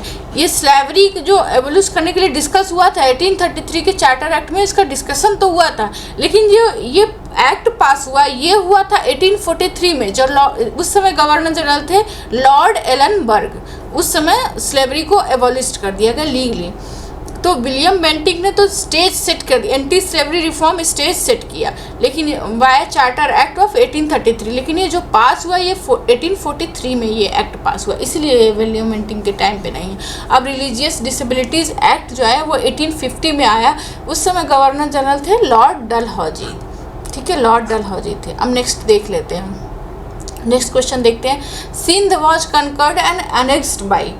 ए है विलिंगटन, बी है स्लीमन, सी है नेपियर, डी है लॉरेंस और ई है नन ऑफ द एबव या more than one of the above. तो ये थे नेपियर। अब हम थोड़ा सा सिंध के बारे में जान लेते हैं। उस समय सिंध में जो रूल कर रहे थे वो बलूच चीफ्स थे, उनको आमिर्स कहा जाता था। तो अब ईस्ट इंडिया कंपनी ने इससे पहले अपनी फर्स्ट फैक्ट्री जो इस्टेब्लिश की थी सिंध में वो की थी 1775 में थाटा नाम की जगह पे उन्होंने 1775 में इस्टेब्लिश किया था। लेकिन फिर क्या हुआ 1792 में कुछ फाइनेंशियल प्रॉब्लम और वहाँ पे जो पॉलिटिकल अनरेस्ट की वजह से उनको अपनी फैक्ट्री को बंद करना पड़ा। फिर treaty of eternal friendship sign किया उन्होंने लॉर्ड मिंटो के साथ। मिंटो 1 उस समय थे, उनके साथ उन्होंने treaty of eternal friendship sign किया, जिसमें ये बोला गया कि जो फ्रेंच है उनको सिंध में सेटल करने के लिए अलाउ नहीं करेंगे, जो सिंध के रूलर हैं। तो उन्होंने मान लिया ठीक है। फिर 1839 में सब्सिडरी अलायंस इम्पोज किया उन्होंने। तो इसमें क्या किया गया, ब्रिटिशर्स ने सिंध को प्रॉमिस किया कि वो ठीक है, वो सिंध को अनेक्स नहीं करेंगे, लेकिन कुछ टर्म्स है जिसको सिंध को एक्सेप्ट करना पड़ेगा। जैसे जो ब्रिटिश ट्रूप आएगा उसको स्टेशन देना पड़ेगा सिंध में, और वो जो रहेंगे उनके कॉस्ट को भी बियर करेंगे वही सिंध के लोग। और कोई जो फॉरेन डिप्लोमेसी, कोई भी विदाउट ब्रिटिश कंसेंट के कोई भी फॉरेन डिप्लोमेसी ये लोग साइन नहीं करेंगे। ये सब तो ठीक था, इन्होंने मान लिया। फिर क्या हुआ, एंग्लो अफगान वॉर हुआ। फर्स्ट एंग्लो अफगान वॉर हुआ 1839 और 42 में। अब ब्रिटिश वैसे भी डरे हुए, इससे भी थोड़ा वो परेशान थे, और उस समय रशियन इन्वेजन का भी डर था उनको। तो ये अपने बॉर्डर को जो है प्रोटेक्ट करना चाहते थे। तो इसलिए ब्रिटिशर्स ने आमिर्स पे इल्ज़ाम लगाया कि जो फर्स्ट एंग्लो अफगान वॉर हुआ था उसमें उन्होंने ब्रिटिशर्स का साथ नहीं दिया। ये करके लॉर्ड एलनबर्ग ने नेपियर को भेजा कि एक हार्श ट्रीटी साइन करो इनके साथ, और इनके जो तो नेपियर गए तो उन्होंने एक हार्श ट्रीटी प्रपोज की। और फिर इनका जो एक फोर्ट था, डेजर्ट फोर्ट इमामगढ़ में, उसको डिस्ट्रॉय कर दिया। तो अब आमिर तो वो हो गए, तो उन्होंने रिवोल्ट कर दिया। आमिर परेशान होकर उन्होंने रिवोल्ट कर दिया। अब फिर ब्रिटिशर्स ने उनको क्रस्ट किया, और इस तरह से फिर 1843 में बैटल ऑफ मियानी हुआ। 1843 में बैटल ऑफ मियानी हुआ, ठीक है, बैटल ऑफ मियानी हुआ, जिसमें सिंध को अनेक्स किया, ये सिंध के लोग हार गए और फिर इनको अनेक्स कर दिया गया 1843 में। आमिर्स को एक्साइल कर दिया गया और चार्ल्स नेपियर को वहाँ का फर्स्ट गवर्नर बनाया गया सिंध का। अब नेक्स्ट क्वेश्चन देखते हैं, in which year the first census was introduce in India. A है ऑप्शन है 1872, बी है 1901, सी है 1911, डी है 1921 और ई है नन ऑफ द एबव या more than one of the above. तो इसका ऑप्शन सही है ए 1872। अब थोड़ा जान लेते हैं origin of census in India क्या क्या था। तो सबसे पहले ये कंडक्ट करवाया था हेनरी वॉल्टर ने, और एक सिटी का सेंसस करवाया था उन्होंने, ढाका का। इसीलिए हेनरी वॉल्टन को generally father of Indian census भी कहा जाता है। अब फर्स्ट जो नेशन वाइड अटेम्प्ट किया था ये थे लॉर्ड मेयो। इन्होंने नॉन सिंक्रोनस सेंसस था 1872 में स्टार्ट किया था लॉर्ड मेयो ने। फिर जो first synchronous census of India start हुआ था ये कंडक्ट करवाया था WC प्लॉडेन ने। वो उस समय के सेंसस कमिश्नर ऑफ इंडिया थे 1881 में, ठीक है। उसके बाद 1881 से स्टार्ट हुआ था, हर 10 साल के बाद दोबारा से सेंसस करवाया जाने लगा, ठीक है। अब नेक्स्ट क्वेश्चन देखते हैं, on which date Sukhdev, Bhagat Singh and Rajguru were hanged. किस दिन सुखदेव, भगत सिंह और राजगुरु को फांसी दिया गया था। तो ए है 12 नवंबर 1930, बी है 23 मार्च 1931, सी है 7 सितंबर 1931, डी है 4 मार्च 1931 और ई है नन ऑफ द एबव या more than one of the above. तो ये है 23 मार्च 1931 को इनको फांसी दिया गया। 5 मार्च 1931 को कभी कभी अरेंज करने को भी आ जाता है, ठीक है, इसीलिए ये सारा बता रही हूँ मैं। 5 मार्च 1931 को साइन हुआ था गांधी इरविन पैक्ट साइन हुआ था इस दिन। तो इसमें गांधी जी के जो इन लोग की फांसी की सज़ा माफ़ करने वाली डिमांड थी ये इरविन ने नहीं माना, तो उसके बाद इनको फांसी दे दी गई। जैसे 23 मार्च 1931 को इनकी फांसी हुई, उसके बाद जो हुआ कराची सेशन हुआ।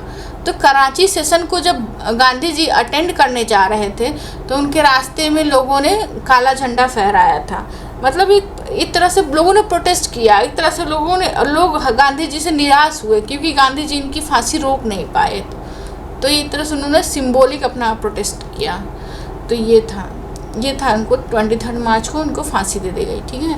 अब नेक्स्ट क्वेश्चन देखते हैं जिसमें दिया who was the third satyagrahi of individual satyagraha launched by Mahatma Gandhi in 1940। Option A है विनोबा भावे, ऑप्शन बी है जवाहरलाल नेहरू, ऑप्शन सी है राजेंद्र प्रसाद, ऑप्शन डी है ब्रह्मदत्त, ऑप्शन ई है नन ऑफ द एबव या more than one of the above. तो ये ऑप्शन डी सही है, ब्रह्मदत्त है।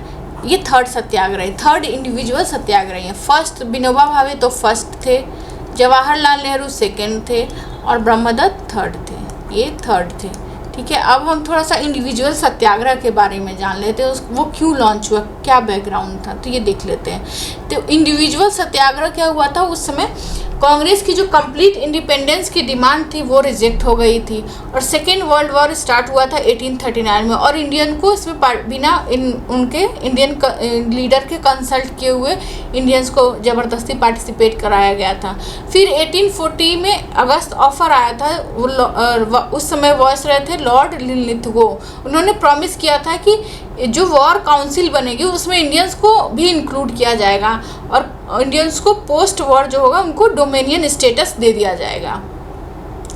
और लेकिन उस समय फिर मीनवाइल उसमें ये भी हो रहा था कि प्रेस पे सेंसरशिप लगाई जा रही थी इंडियंस के, स्पीच रिस्ट्रिक्शन लगाए जा रहे थे इंडियंस पे, तो ये सब भी हो रहा था। अब उस समय गांधी जी बड़े मूवमेंट के मूड में नहीं थे, तो एक छोटा मोटा मूवमेंट चाहते थे जो नॉन वायलेंट हो और एक सिम्बॉलिक प्रोटेस्ट टाइप का हो।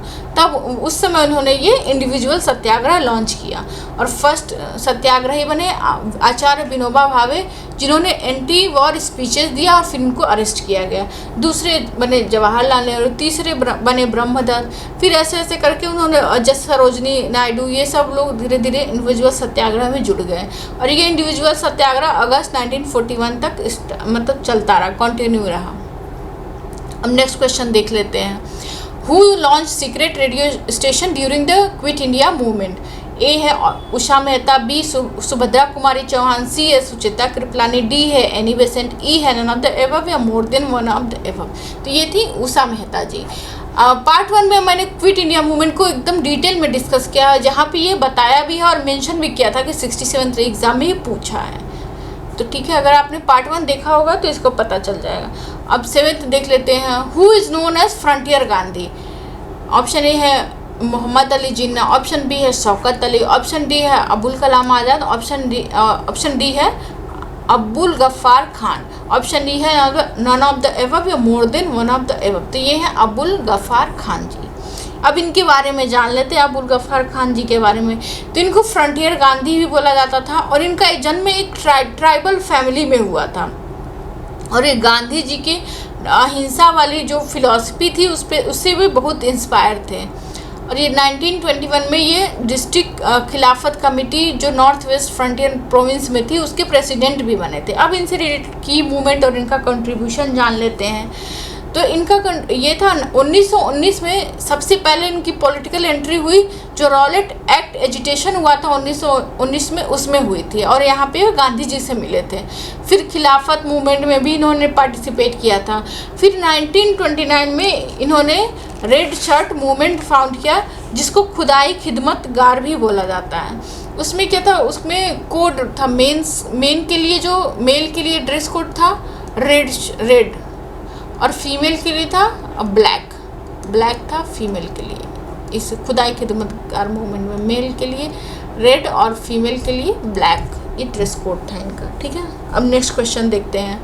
वेयर वॉज झांसी की रानी लक्ष्मीबाई डाइड?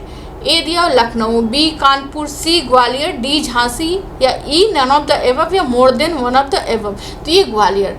जब पार्ट 2 में मैंने 1857 रिवोल्ट को डिटेल में डिस्कस किया था तो वहाँ पे ये मैंने बताया भी था और ये भी बताया था कि 67 के एग्जाम में ही पूछा है। ठीक है, अब क्वेश्चन नंबर 9 देख लेते हैं। Who has said about the Bengal partition? The partition announcement feel like a bombshell. मतलब किसने कहा था बंगाल पार्टीशन पे कि ये जो पार्टीशन थी, जो विभाजन की घोषणा है, वो एक धमाके जैसी लगती है? तो ऑप्शन ए है सुरेंद्रनाथ बनर्जी, ऑप्शन बी है गोपाल कृष्ण गोखले, ऑप्शन सी है बिपिन चंद्र पाल, ऑप्शन डी है चित्तरंजन दास या ऑप्शन ई है नन ऑफ द एबव या more than one of the above. तो ये है सुरेंद्रनाथ बनर्जी जी। अब आइए हम इनके बारे में कुछ जान लेते हैं, सुरेंद्रनाथ बनर्जी जी के बारे में। तो इनको राष्ट्रगुरु भी बोला जाता था, टीचर ऑफ द नेशन बोला जाता था। ये गांधी जी से पहले ये इंडिया के फर्स्ट मेजर पॉलिटिकल लीडर थे। अब ये थोड़ा सा उनके बारे में जान लेते हैं। 1868 में इन्होंने कम्पीट किया इंडियन सिविल सर्विसेज एग्ज़ाम और 1869 में क्लियर किया और फिर 1874 में कुछ लीगल टेक्निकलिटी के कारण इनको जो है डिसमिस कर दिया गया। फिर डिसमिस हो गए तो ये इंडिया वापस आ गए 1875 में और यहाँ पे इन्होंने इंग्लिश पढ़ाना स्टार्ट कर दिया मेट्रोपॉलिटन इंस्टीट्यूशन में। फिर बाद में धीरे धीरे उन्होंने 1882 में रिपन कॉलेज भी खोला था और यहाँ पे 1879 में इन्होंने बंगाली न्यूज़पेपर भी लॉन्च किया था, जिसके तहत कुछ उनके न्यूज़पेपर में कुछ सीडिशियस आर्टिकल पाया गया, जिसके तहत इनको कंटेम्प्ट ऑफ कोर्ट के तहत इनको इम्प्रिजनमेंट दिया गया। तो ये पहले इंडियन जर्नलिस्ट थे जिनको इम्प्रिजन किया गया। ठीक है, अब इनका थोड़ा इंडियन नेशनल कांग्रेस में क्या योगदान रहा ये देख लेते हैं। तो ये 2 बार आईएनसी के प्रेसिडेंट बने थे, 1895 पूना में और 1902 अहमदाबाद में। अब इनके क्रोनोलॉजिकल मतलब इनके बारे इवेंट जो हुआ था इनके टाइम पे, ये क्रोनोलॉजिकल इसमें देख लेते हैं ऑर्डर में। 1848 में इनका जन्म हुआ, 1868 में इन्होंने क्लियर किया Indian civil services exam England में। फिर 1875 में इन्होंने इंडियन एसोसिएशन बनाया जो बाद में प्रिकर्सर हुआ आईएनसी का। 1883 में इनको इम्प्रिजनमेंट दिया गया। 1885 में इन्होंने फर्स्ट सेशन जो इंडियन नेशनल कांग्रेस का हुआ था उसको अटेंड किया था इन्होंने, सुरेंद्रनाथ बनर्जी जी ने। फिर 1895 में इनको प्रेसिडेंट बनाया गया आईएनसी का, पूना में जो हुआ था आईएनसी सेशन। फिर 1902 में फिर दोबारा इन्हें आईएनसी का प्रेसिडेंट बनाया गया, उस समय में अहमदाबाद में हुआ था उसका सेशन। फिर 1905 में जब पार्टीशन ऑफ बंगाल हुआ था उसके प्रोटेस्ट में इन्होंने बढ़ चढ़ के हिस्सा लिया था। फिर 1918 में इनको इंपीरियल लेजिस्लेटिव काउंसिल में अपॉइंट किया गया और 1925 में इनकी डेथ हो गई। तो इनकी एक ऑटोबायोग्राफी आई थी a nation in the making, ये पब्लिश हुई, इनकी डेथ से थोड़ा सा पहले पब्लिश हुई थी। ठीक है, कभी कभी ये पूछ लेता है कि, तो इसलिए आपको हर चीज़ पता होना चाहिए। अब थोड़ा सा हम पार्टीशन ऑफ बंगाल के बारे में इसमें बात हुई है तो जान लेते हैं। इसको अनाउंस किया था लॉर्ड कर्जन ने, वो उस समय वायसरॉय ऑफ इंडिया थे। ऑफिशियल डेट ऑफ रेजोल्यूशन जो हुआ था वो था 19 जुलाई 1905 और इम्प्लीमेंट जब हुआ था ये था 16 अक्टूबर 1905। ठीक है, अब नेक्स्ट क्वेश्चन देखते हैं हम। Sardar Udham Singh killed whom, general Dyer, Curzon Wyllie, Michael O'Dwyer या सॉन्डर्स, या नन ऑफ द एबव या more than one of the above. तो ये थे Michael O'Dwyer. Sardar Udham Singh ने माइकल ओ डायर को मारा था। अब क्यों मारा था? ये एक जलियांवाला बाग मैसेकर जो हुआ था उसके एक रिवेंज के तौर पर उन्होंने मारा था। जलियांवाला बाग मैसेकर के बारे में जान लेते हैं। ये 13 अप्रैल 1919 को अमृतसर के एक मैदान में लोग इकट्ठा हुआ थे, वैसाखी का मेला था उसके तहत। और वहाँ पे जनरल ओ डायर ने जो अनआर्म्ड लोग थे उनके ऊपर फायरिंग करवा दी थी और बहुत सारे लोग मारे गए थे। तो उस समय उधम सिंह जी भी वहाँ पे प्रेजेंट थे, उन्होंने ये पूरा देखा, ये सीन अपने सामने होते हुए देखा। तो उसके बाद उन्होंने प्रण लिया जनरल जो डायर है उसको मारने का। तो उसके बाद वो फिर विदेश चले गए। फिर 1924 में यूएस गए, वहाँ पे उन्होंने गदर पार्टी ज्वाइन किया। और फिर 13 मार्च 1940 को एक पब्लिक इवेंट हो रहा था कास्टन हॉल लंदन में, जहाँ पे उधम सिंह जी ने माइकल ओ डायर को मारा। ये सब पता होना चाहिए, कुछ भी पूछ लेता है ना बीपीएससी तो हर एक फैक्ट पता होना चाहिए। जब उन्होंने माइकल ओ डायर को मारा तो उनके ऊपर ट्रायल हुआ। तो जब ट्रायल में उधम सिंह जी का नाम पूछा गया कि आपका नाम क्या है, तो उन्होंने अपना नाम बताया राम मोहम्मद सिंह आज़ाद। मतलब उन्होंने सारे धर्म की यूनिटी को रिप्रेजेंट किया कि यूनिटी इंडिया में सारे धर्म एक हैं। फिर इनको फांसी की सज़ा दे दी गई, 31 जुलाई 1940 को इनको फांसी हो गई। अब नेक्स्ट क्वेश्चन देखते हैं। Who successfully led the Bardoli satyagraha? Option A है वल्लभ भाई पटेल, ऑप्शन बी है मोतीलाल नेहरू, ऑप्शन सी है जेबी कृपलानी, ऑप्शन डी है जवाहरलाल नेहरू, या ऑप्शन ई है नन ऑफ द एबव या more than one of the above. तो ये थे वल्लभ भाई पटेल। यहाँ पे इनको सरदार की उपाधि दी गई थी। अब थोड़ा सा हम बारदौली के बारे में जान लेते हैं, बारदौली सत्याग्रह क्यों हुआ था। तो ये क्या हुआ था, ये बारदौली अभी सूरत डिस्ट्रिक्ट गुजरात में है, लेकिन ये आता था उस समय बॉम्बे प्रेसिडेंसी का एक पार्ट था, बॉम्बे प्रेसिडेंसी का ये एक पार्ट था। तो इसमें क्या था कि लैंड असेसमेंट हुआ था 1896 में, तो उसके हिसाब से टैक्स रेट जो बढ़ाया घटाया जाता था। तो अब उसके 30 साल पूरे होने वाले थे, तो अब फ्रेश लैंड असेसमेंट की ज़रूरत थी 1926 में। तो क्या हुआ कि ठीक है, उस समय MS जयकर थे वहाँ के सूरत के डिप्टी कलेक्टर सूरत के थे, तो उनको बोला गया कि ठीक है आप लैंड असेसमेंट करिए और उसके हिसाब से टैक्स रेट को बढ़ाइए घटाइए। तो उनको इतना आइडिया तो था नहीं, एकदम नए नए थे, उनको कुछ पता नहीं था, उन्होंने ज़्यादा मेहनत भी नहीं किया और ऐसे ऊपर से देख के उन्होंने लैंड रेट जो है 30% बढ़ा दिया, 30% लैंड टैक्स को इंक्रीज़ कर दिया।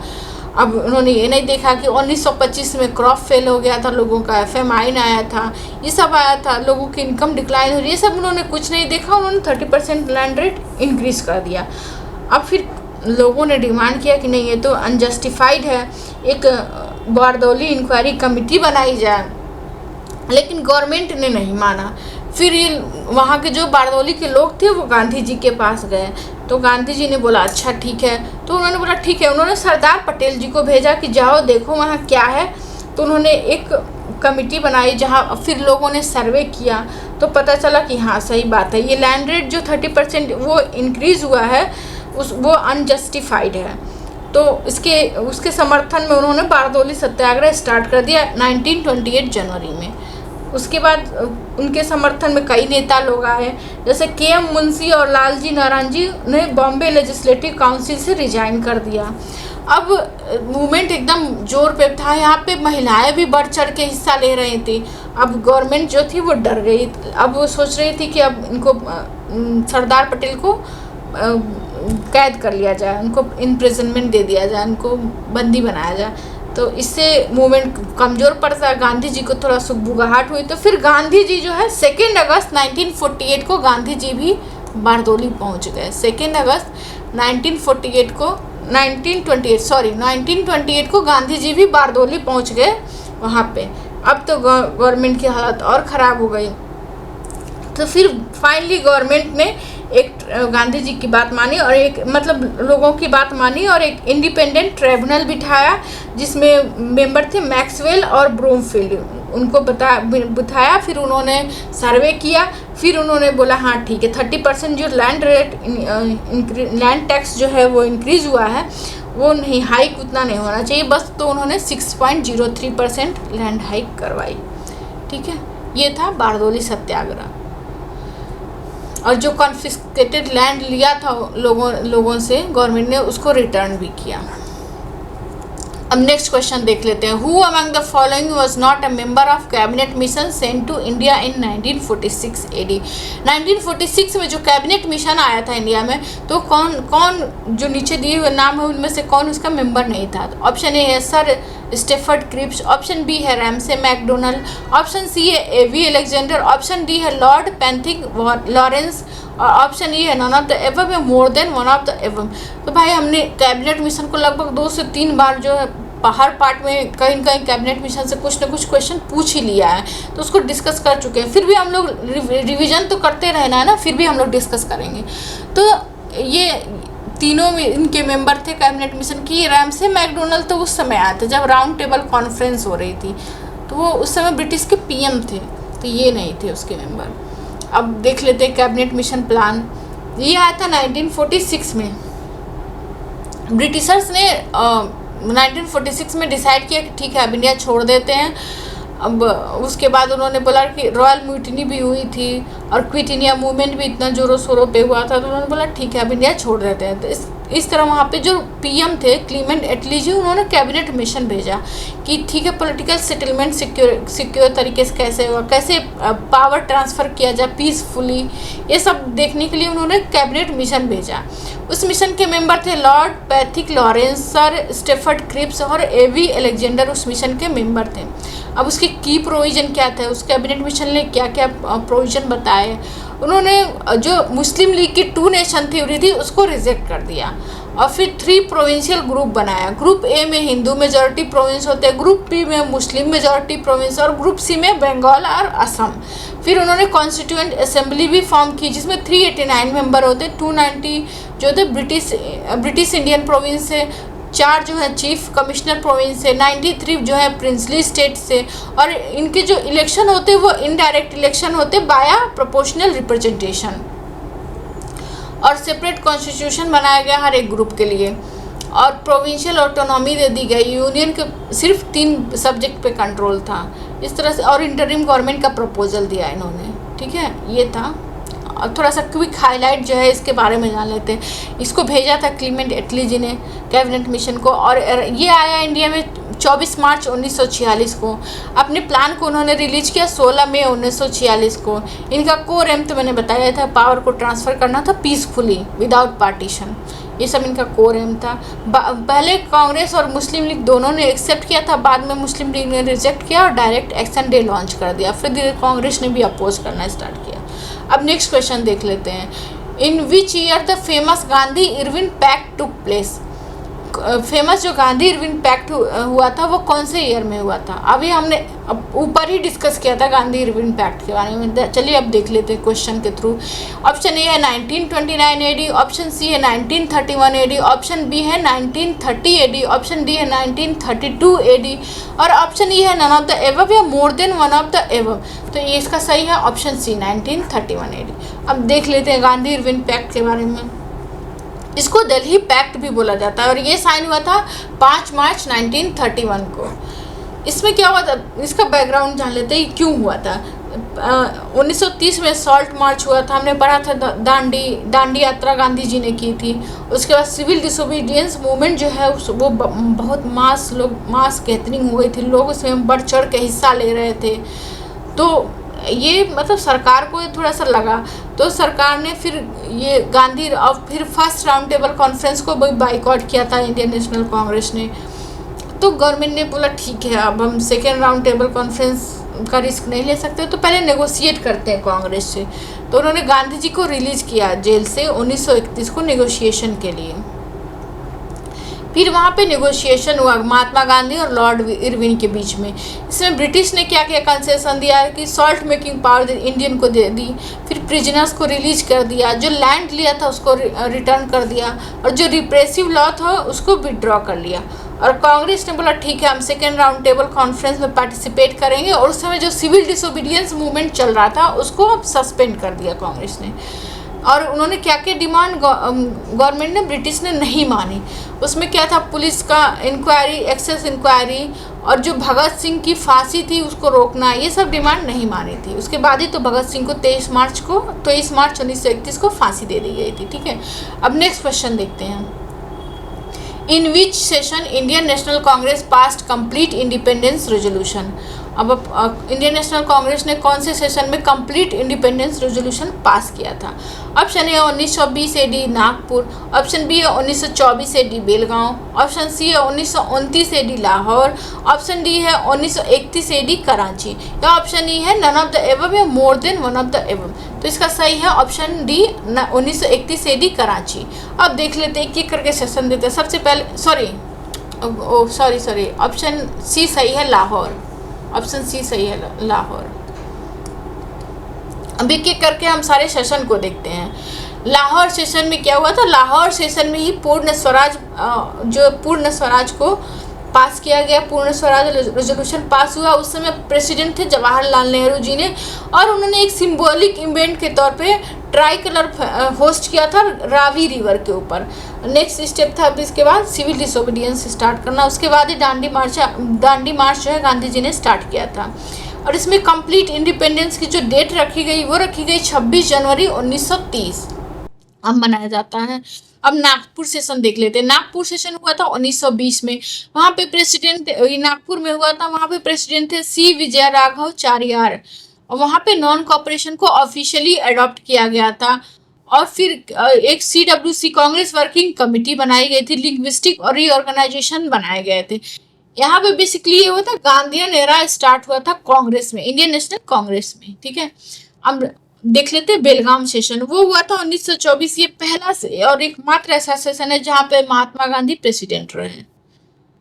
अब नेक्स्ट क्वेश्चन देखते हैं। Subhash Chandra Bose renamed Nicobar island Swaraj island या बलिदान आइलैंड या शहीद आइलैंड या नवोदय आइलैंड या none of the above, more than one of the above. Subhash Chandra Bose ji ने जो रीनेम किया था वो निकोबार आइलैंड को कौन से नाम से किया था?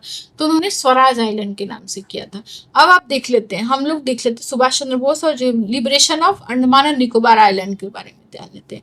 ये liberation of Andaman and Nicobar island हुआ था 30 दिसंबर 1943 में। इसमें क्या हुआ था, और अंडमान और निकोबार पहला ऐसा आइलैंड है जो इंडियन टेरिटरी है जहाँ पे ब्रिटिश रूल जो खत्म किया था। और वर्ल्ड वॉर सेकेंड के दौरान जापानीज फोर्सेस से जब ब्रिटिश फोर्सेस हार गई थी तो इसको लिबरेट करवाया था नेताजी सुभाष चंद्र बोस ने। और यहाँ पे इन्होंने ट्राइकलर होस्ट फहराया था पोर्ट ब्लेयर पे। और उसके बाद अंडमान का नाम शहीद रखा और निकोबार का नाम स्वराज रखा, ये देख लीजिएगा। अब बोस ने फिर यहाँ पे INA के जो जनरल थे AD लोंगनाथन, उनको यहाँ का गवर्नर नियुक्त किया। उनके अंडर आजाद हिंद गवर्नमेंट के अंदर इनको यहाँ का गवर्नर नियुक्त किया। अब नेक्स्ट क्वेश्चन देख लेते हैं। In which state is Chauri Chaura where in February 1922 AD a police station was set on fire. Chauri Chaura जो पुलिस स्टेशन को जलाया गया था फरवरी 1922 एडी में, वो कौन से स्टेट में है? A Rajasthan, C Bihar, B Madhya Pradesh, D Uttar Pradesh, E none of the above या more than one of the above. तो ये है उत्तर प्रदेश। ये चौरी चौरा जो है उत्तर प्रदेश के गोरखपुर जिले में है, गोरखपुर जिले में है। ठीक है,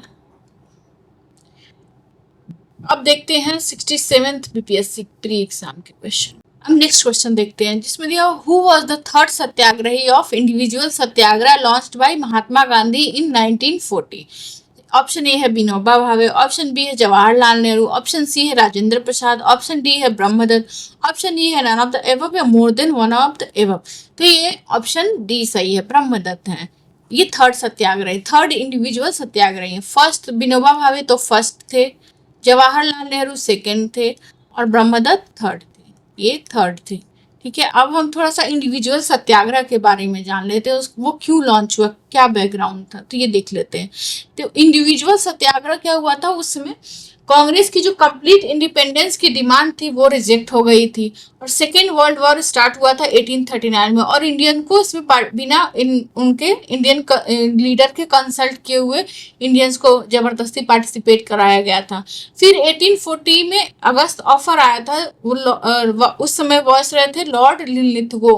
उन्होंने प्रॉमिस किया था कि जो वॉर काउंसिल बनेगी उसमें इंडियंस को भी इंक्लूड किया जाएगा और इंडियंस को पोस्ट वॉर जो होगा उनको डोमेनियन स्टेटस दे दिया जाएगा।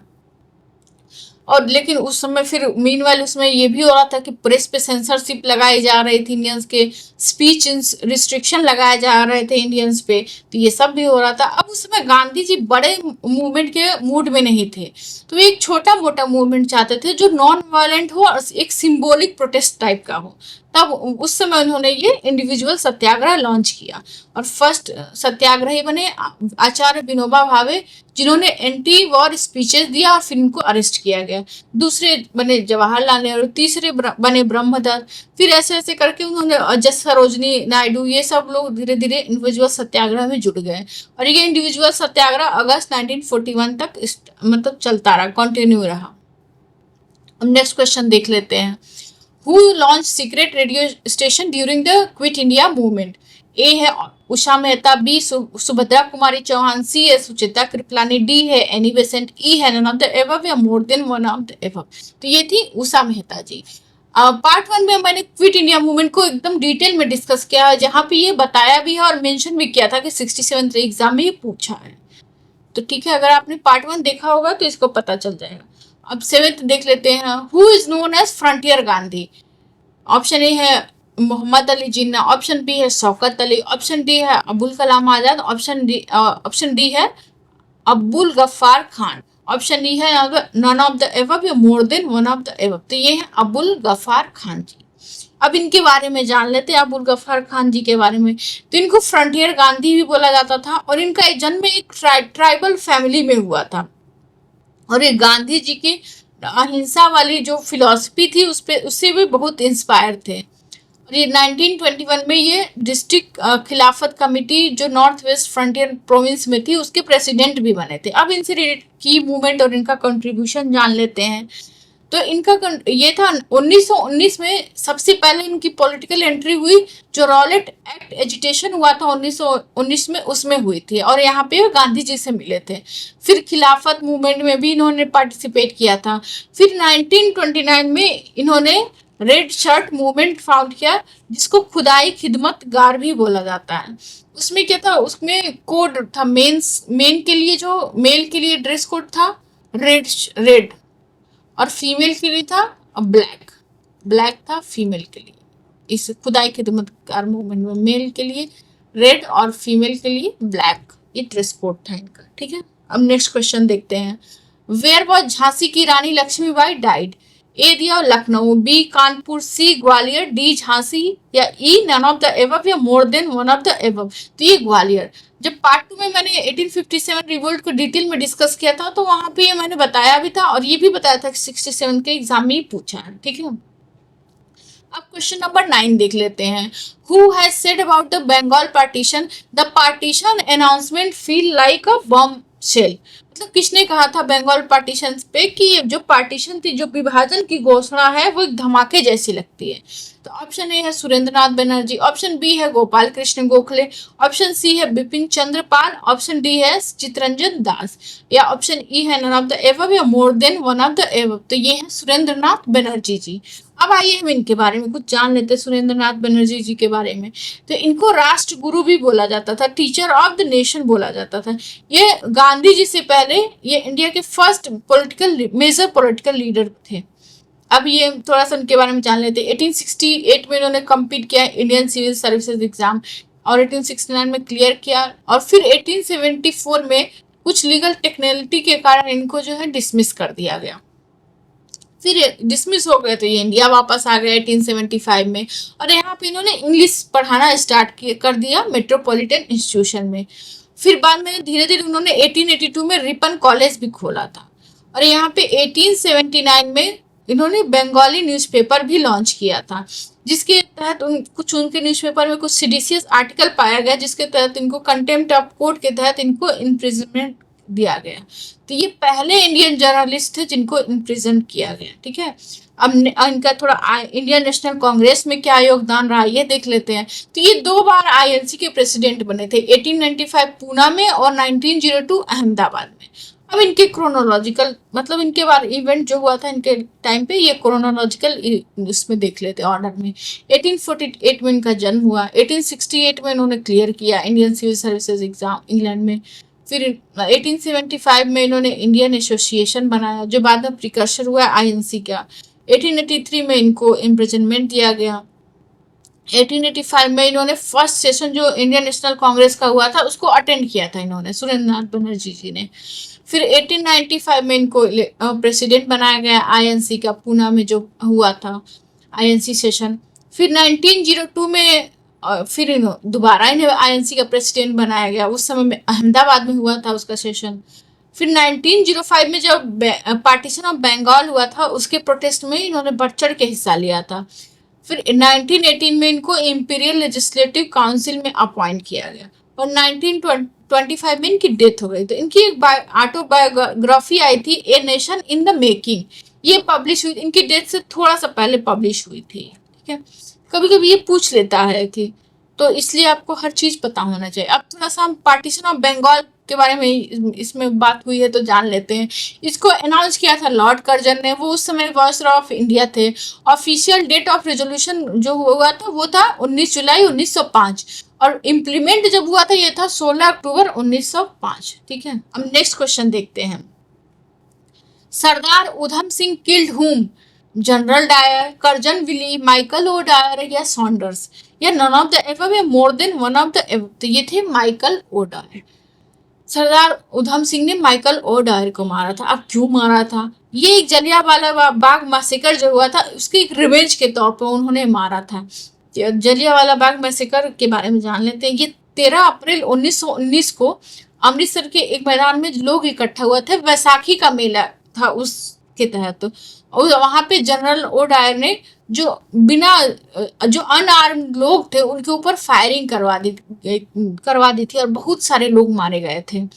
तो उस समय उधम सिंह जी भी वहां पे प्रेजेंट थे, उन्होंने ये पूरा देखा, ये सीन अपने सामने होते हुए देखा। तो उसके बाद उन्होंने प्रण लिया जनरल जो डायर है उसको मारने का।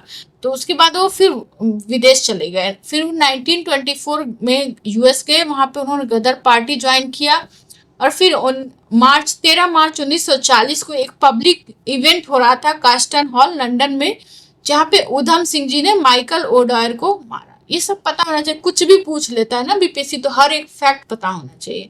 जब उन्होंने माइकल ओ डायर को मारा तो उनके ऊपर ट्रायल हुआ। तो जब ट्रायल में उधम सिंह जी का नाम पूछा गया कि आपका नाम क्या है, तो उन्होंने अपना नाम बताया राम मोहम्मद सिंह आजाद। मतलब उन्होंने सारे धर्म की यूनिटी को रिप्रेजेंट किया कि यूनिटी इंडिया में सारे धर्म एक हैं। फिर इनको फांसी की सजा दे दी गई, 31 जुलाई 1940 को इनको फांसी हो गई। अब नेक्स्ट क्वेश्चन देखते हैं, who successfully led the Bardoli सत्याग्रह।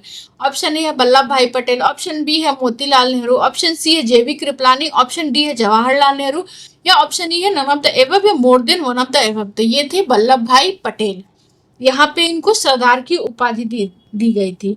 अब थोड़ा सा हम बारदौली के बारे में जान लेते हैं, बारदौली सत्याग्रह क्यों हुआ था। तो ये क्या हुआ था, ये बारदौली अभी सूरत डिस्ट्रिक्ट गुजरात में है, लेकिन ये आता था उस समय बॉम्बे प्रेसिडेंसी का एक पार्ट था, बॉम्बे प्रेसिडेंसी का ये एक पार्ट था।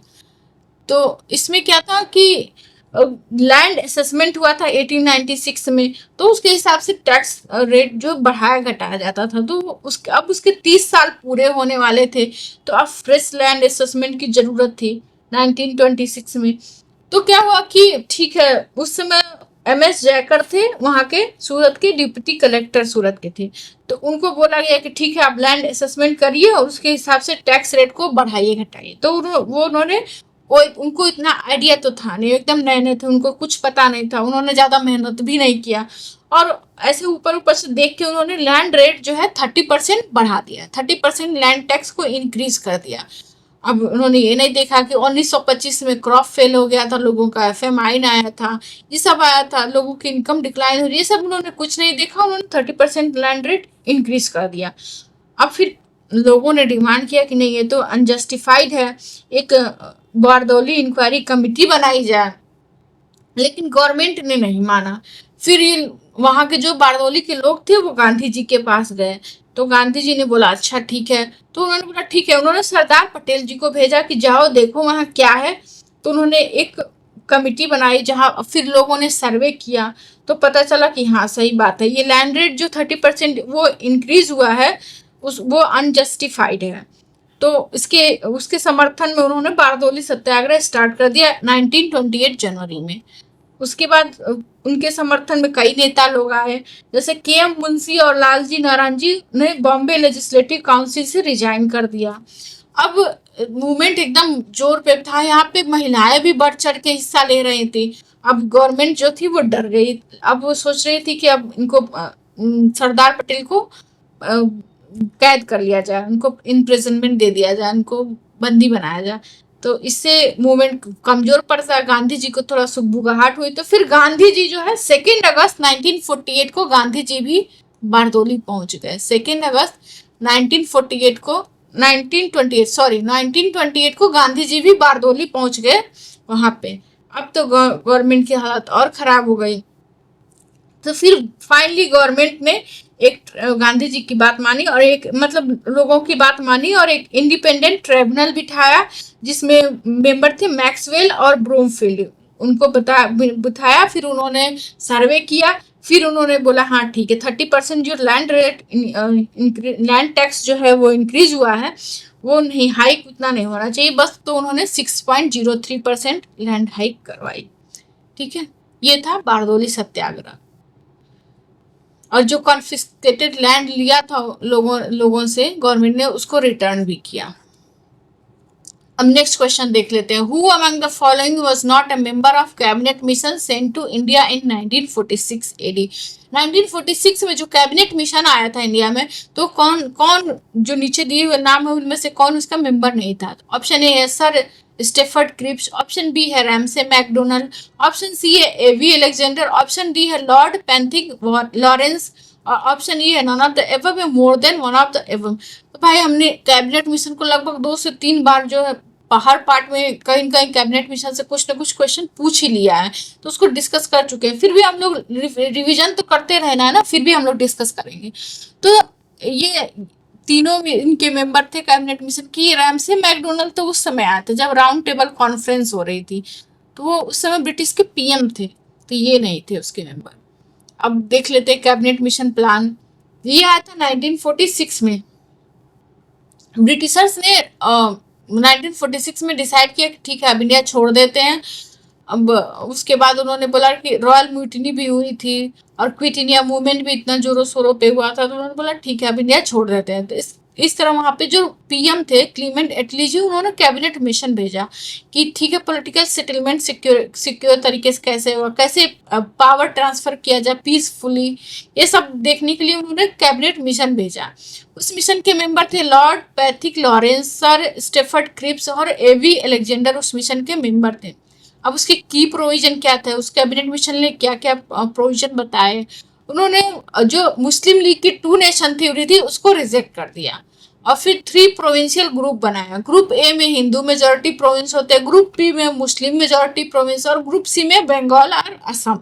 फिर उन्होंने कॉन्स्टिट्यूएंट असेंबली भी फॉर्म की जिसमें 389 मेंबर होते, 290 जो थे ब्रिटिश इंडियन प्रोविंस से, 4 जो है चीफ कमिश्नर प्रोविंस से, 93 जो है प्रिंसली स्टेट से, और इनके जो इलेक्शन होते वो इनडायरेक्ट इलेक्शन होते बाया प्रोपोर्शनल रिप्रेजेंटेशन, और सेपरेट कॉन्स्टिट्यूशन बनाया गया हर एक ग्रुप के लिए, और प्रोविंशियल ऑटोनॉमी दे दी गई। यूनियन के सिर्फ 3 सब्जेक्ट पे कंट्रोल था इस तरह से, और इंटरिम गवर्नमेंट का प्रपोजल दिया इन्होंने। ठीक है, ये था।